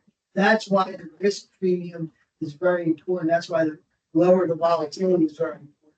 And that's why, state of Maryland pension fund, well-funded, multi-billion-dollar fund. Because of the recent past 2 to 3 years increase in assets, they actually enhanced their investment staff and their consultants, because that's more assets to have to monitor, keep an eye on, and to make sure you are staying within the risk criteria and the volatility criteria. Very important when you're paying out benefits. You and I, as a retail investor, we can wait. Listen, right out the storm, right out the storm. We don't have that much. And Chris and Tyrone, they manage our cash flow on a regular basis and monitor it to make sure that we get the benefit of the positive returns, not have, not paying out benefits at most inopportune time or pulling an investment from someone. We happen to have a lot of cash now because cash is paying well. But absent that, we have to decide where to pull money from in order to pay those benefits. We can't time the payments right there every month. It's like clockwork payments per month. So if we're in a down period of time, that was wrong. So that's why the risk of volatility, that key measures to take. I'm here on both sides. Down, the median is 7%, that's a national. Plans, you're suggesting similar number would be where we should really start to think. Over time. Yeah, at this point in time, and one of the things that really, I think, And by the time we get there, it may be a different question, right? that's exactly it. Because risk is not symmetrical in nature, or losses are not symmetrical. So Brian, imagine you lose $5, right? You have $5 and you lose $5 to down -5. You have to get 10 back to get back to your starting point. So in those situations that Fran mentioned, if we're not preserving the downside, we're actually risking a lot more than we would need to get back to that starting point. So all of that big, then that's where the 7% would make a lot of sense. Now, again, by the time we get to 7%, which would hypothetically be 5 years from now, it may be a much different discussion. But right now, numbers, projections, the size of the assets growing, that's a very good scenario to take. To your point about the discussion will be different by the time we get to that 7%, also because when you're 80% funded, 90% funded, you want to preserve the hard work you did. You don't want to risk doing that at a time where your inactive liability is going up and up and up, and your rent, you still have benefits to pay out. So that's when the discussion is more about the risk and how much of that portfolio make you take less risk, because it is payments that are in place and need to be paid out. And of course, the higher the funded ratio, the more assets you have, the more you have to, the higher the swings in the volatility, and the more you have to kind of lose. Versus when you're 40% funded as opposed to 100% funded, you've done a lot of work to get there. You don't want to then end up and start having to work back up. Some of that, So it's you'll have to show us when you get. 5 years from now, it's short, always, the projected to be 85.5% under 5 years from now. 8 years from now, projected to be 100%. So that's under the current concern rate. Yeah.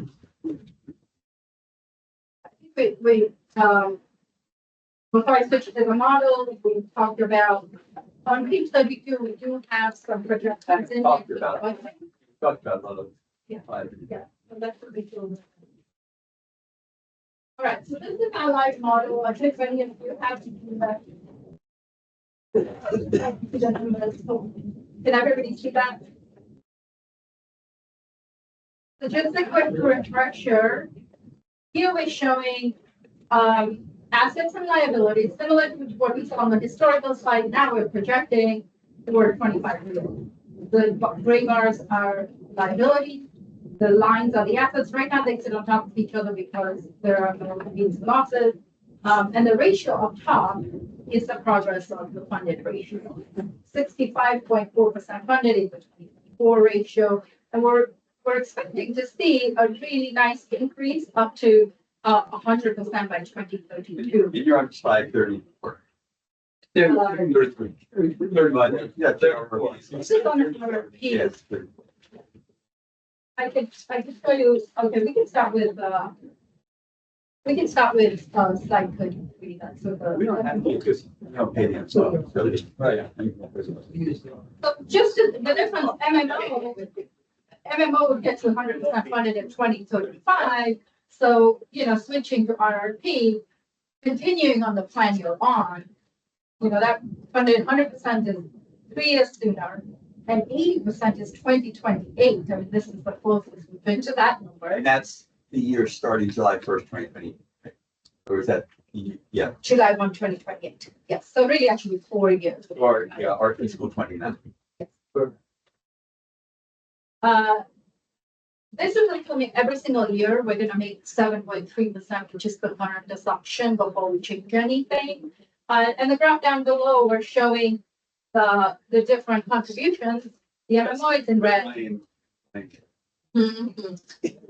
Well, so these are- You want to look at the blue line, the city's RRP, which stays at this really high level because we're chipping away at that unfunded. Of course, once that unfunded gets paid off in 2032, there is no more amortization of payments, and so it decreases to what would be the city's portion of the nominal cost.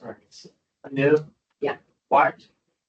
It looks like the payments, were, Last year.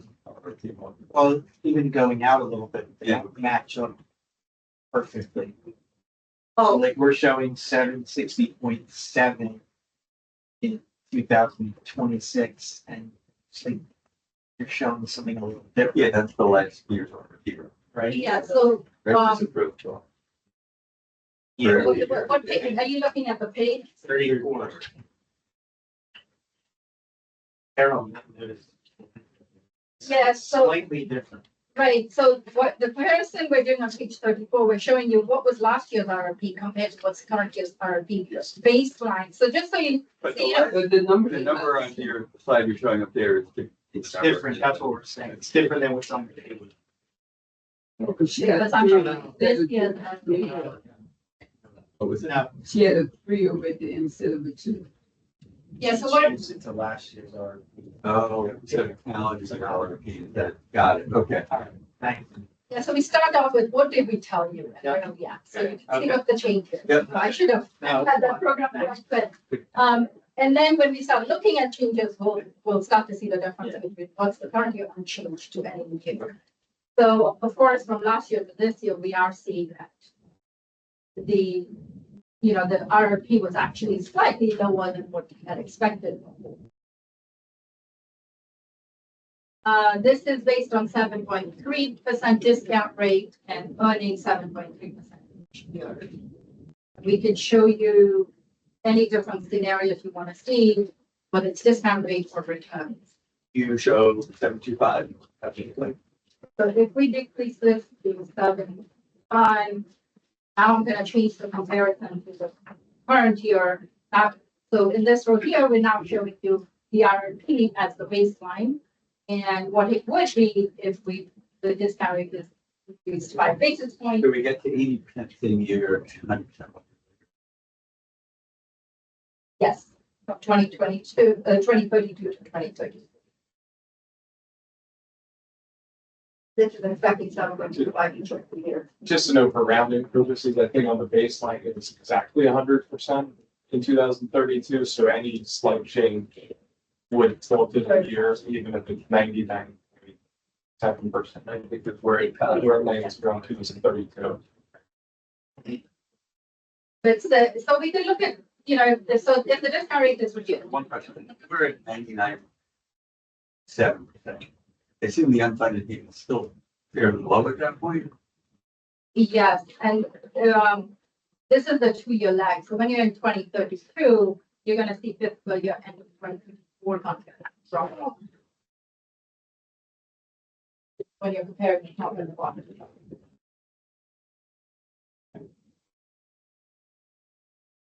And then the other thing you've done for us, that's the 50 years, so if you were to market participated like you did. Yeah, so we look at historical, for 20 years. Yeah, I got 96 people in there, but this just shows the volatility. And what this is showing is is the, our goal is to set out the 340 for equity bond market, but the actual returns in the S&P 500, if we went back to 1960 and all of those actual returns, going forward, and what we end up having, then we're gonna see some volatility. I mean, the MMO, there's volatility here because of how the returns pan out, but this from 65%, we're now only getting to 100% funded at the end of this period. Versus we were what 1% on the baseline. We can switch this to show different years, and really the market does impact it so much. Looking at the funded ratio, here when you see the contribution dipping and then decreasing, that's because if the fund was to get 100% funded, it drops down to zero to the normal cost level. But then as soon as there's an unfunded, now there's going to be an amortization set up, and that's where it goes up and down. So the volatility can have a pretty significant impact. Here we're showing about 6.5% return over this period. Can cause this much volatility.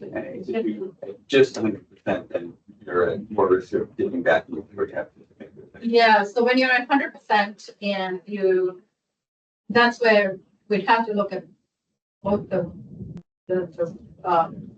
risk and how the investments in terms of the inactive liability are protected to avoid these kinds of.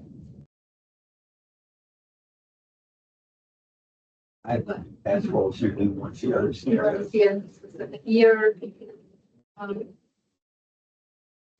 And some good years could, end up like if we have about 1966 on, where it really depends on market volatility and it's quite significant.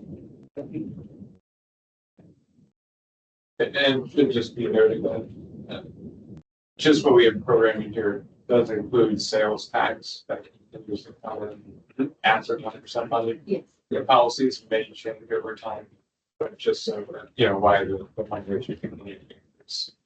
So it's Excellent. We're assuming the RP. correct, yeah.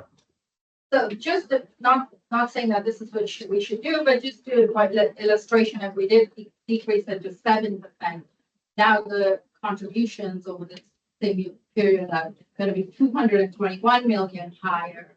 That's a lot. Yes, and so that's why this incremental change has been something that it's been working out to do it at 5 basis points here.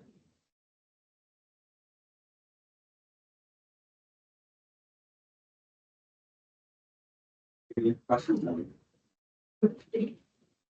Thank you. That was really helpful.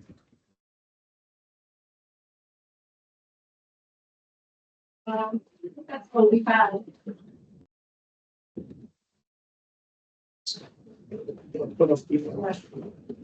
This is our number of 2010. You can find it, Brian. You can find it. The green shows. Yeah,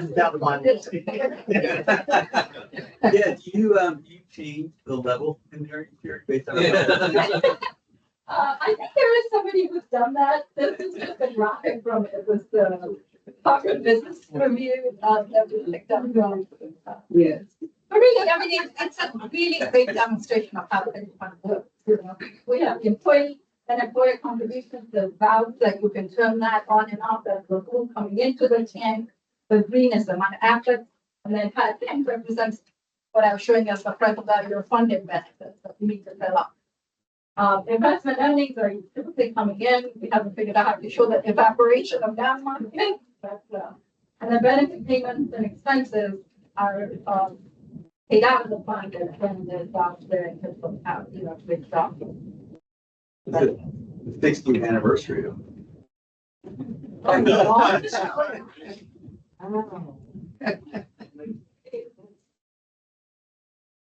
you, everybody. Thank you so much. Pleasure to be here. I think that takes us to the discussion of the rate.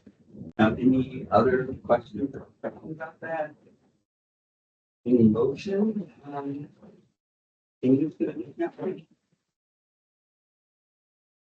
Probably the motion to lower it by 5 basis points in line with what we've done. Second. Probably second, I will call for the roll. That's part of the table, I'm gonna go to different order. Approved. Approve. Approve. Approve, thank you all very much. So that's as of July 1, for 2025.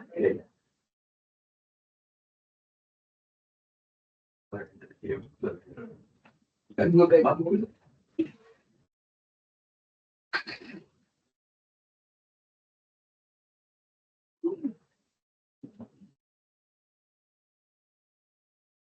And it takes us to. Three. I kept the chair warm. I appreciate I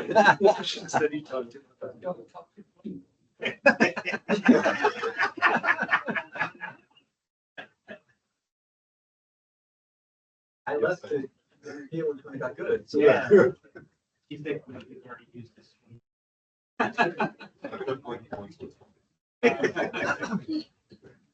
Just to comment on the returns that will be drawn up in the January plan in line with the benchmark 2.1%.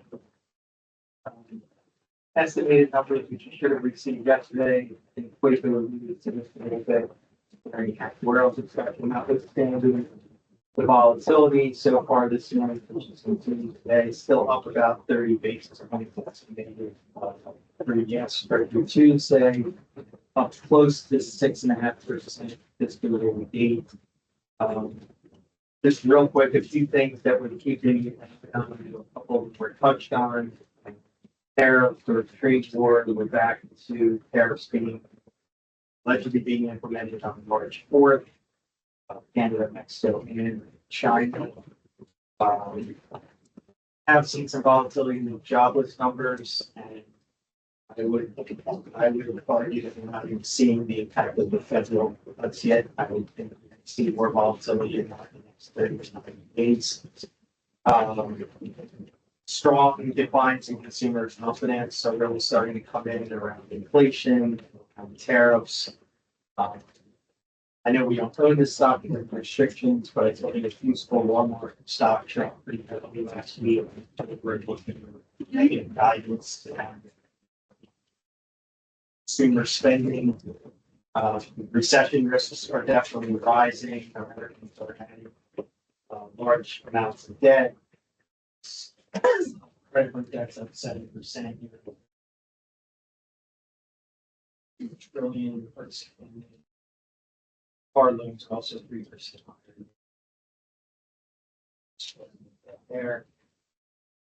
And then just kind of on something, more illustrative, we're talking about, I think you mentioned this to me, and I did find the article in terms of egg prices now at certain spots in New York, in addition to selling loose cigarettes, are not selling loose eggs.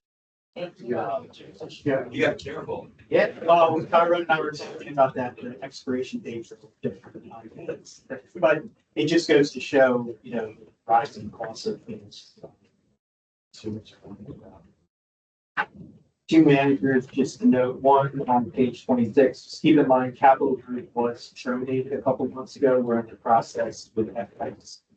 The transactions and things are getting all the assets out of them. Yeah, we can do that.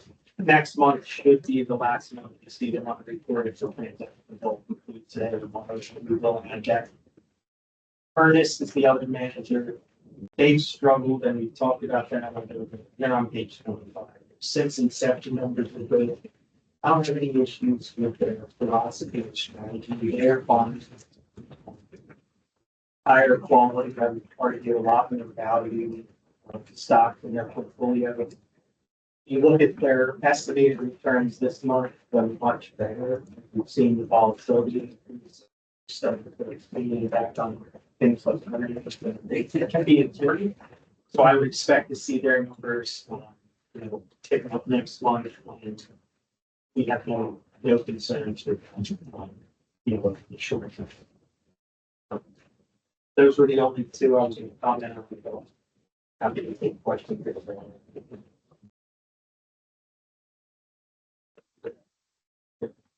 In terms of staff report, just a reminder, we'll discuss the RFP. We'll discuss the RFP next month. I think this was touched on briefly. We do have high levels of cash at the moment. We're expected to receive around 562 million middle of next month.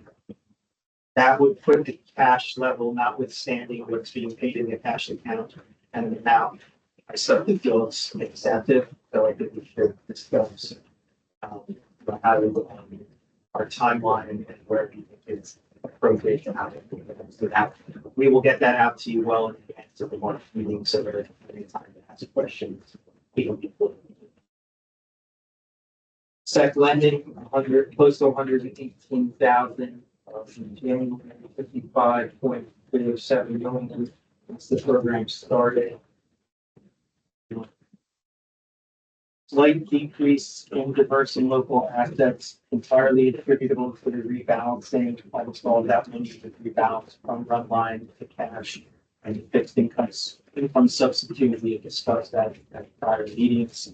That's the only reason why you see a slight decrease. 60.15 total, 54.4 for diverse managers, just under 9.7 for affiliates and surrounding accounts.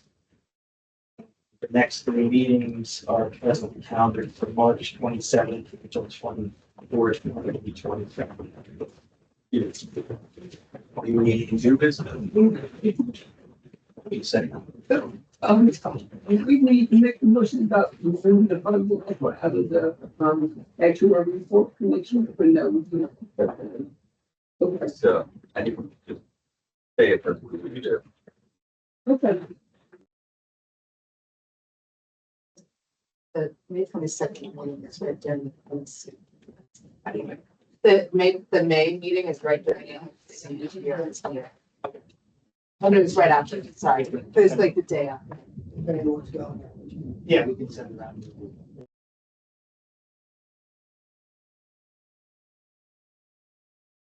The other business, the old business. First one to adjourn, we're adjourned. The full board. The adopt the.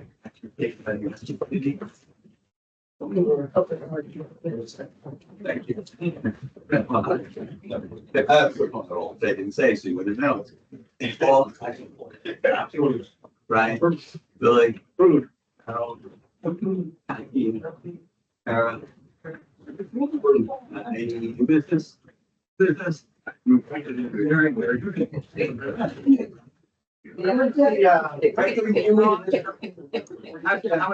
How it drop down. Negative and adding. That's what I'm doing. I'm gonna.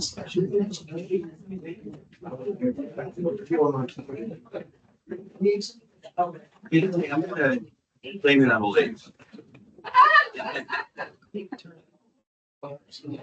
Everybody have a good weekend.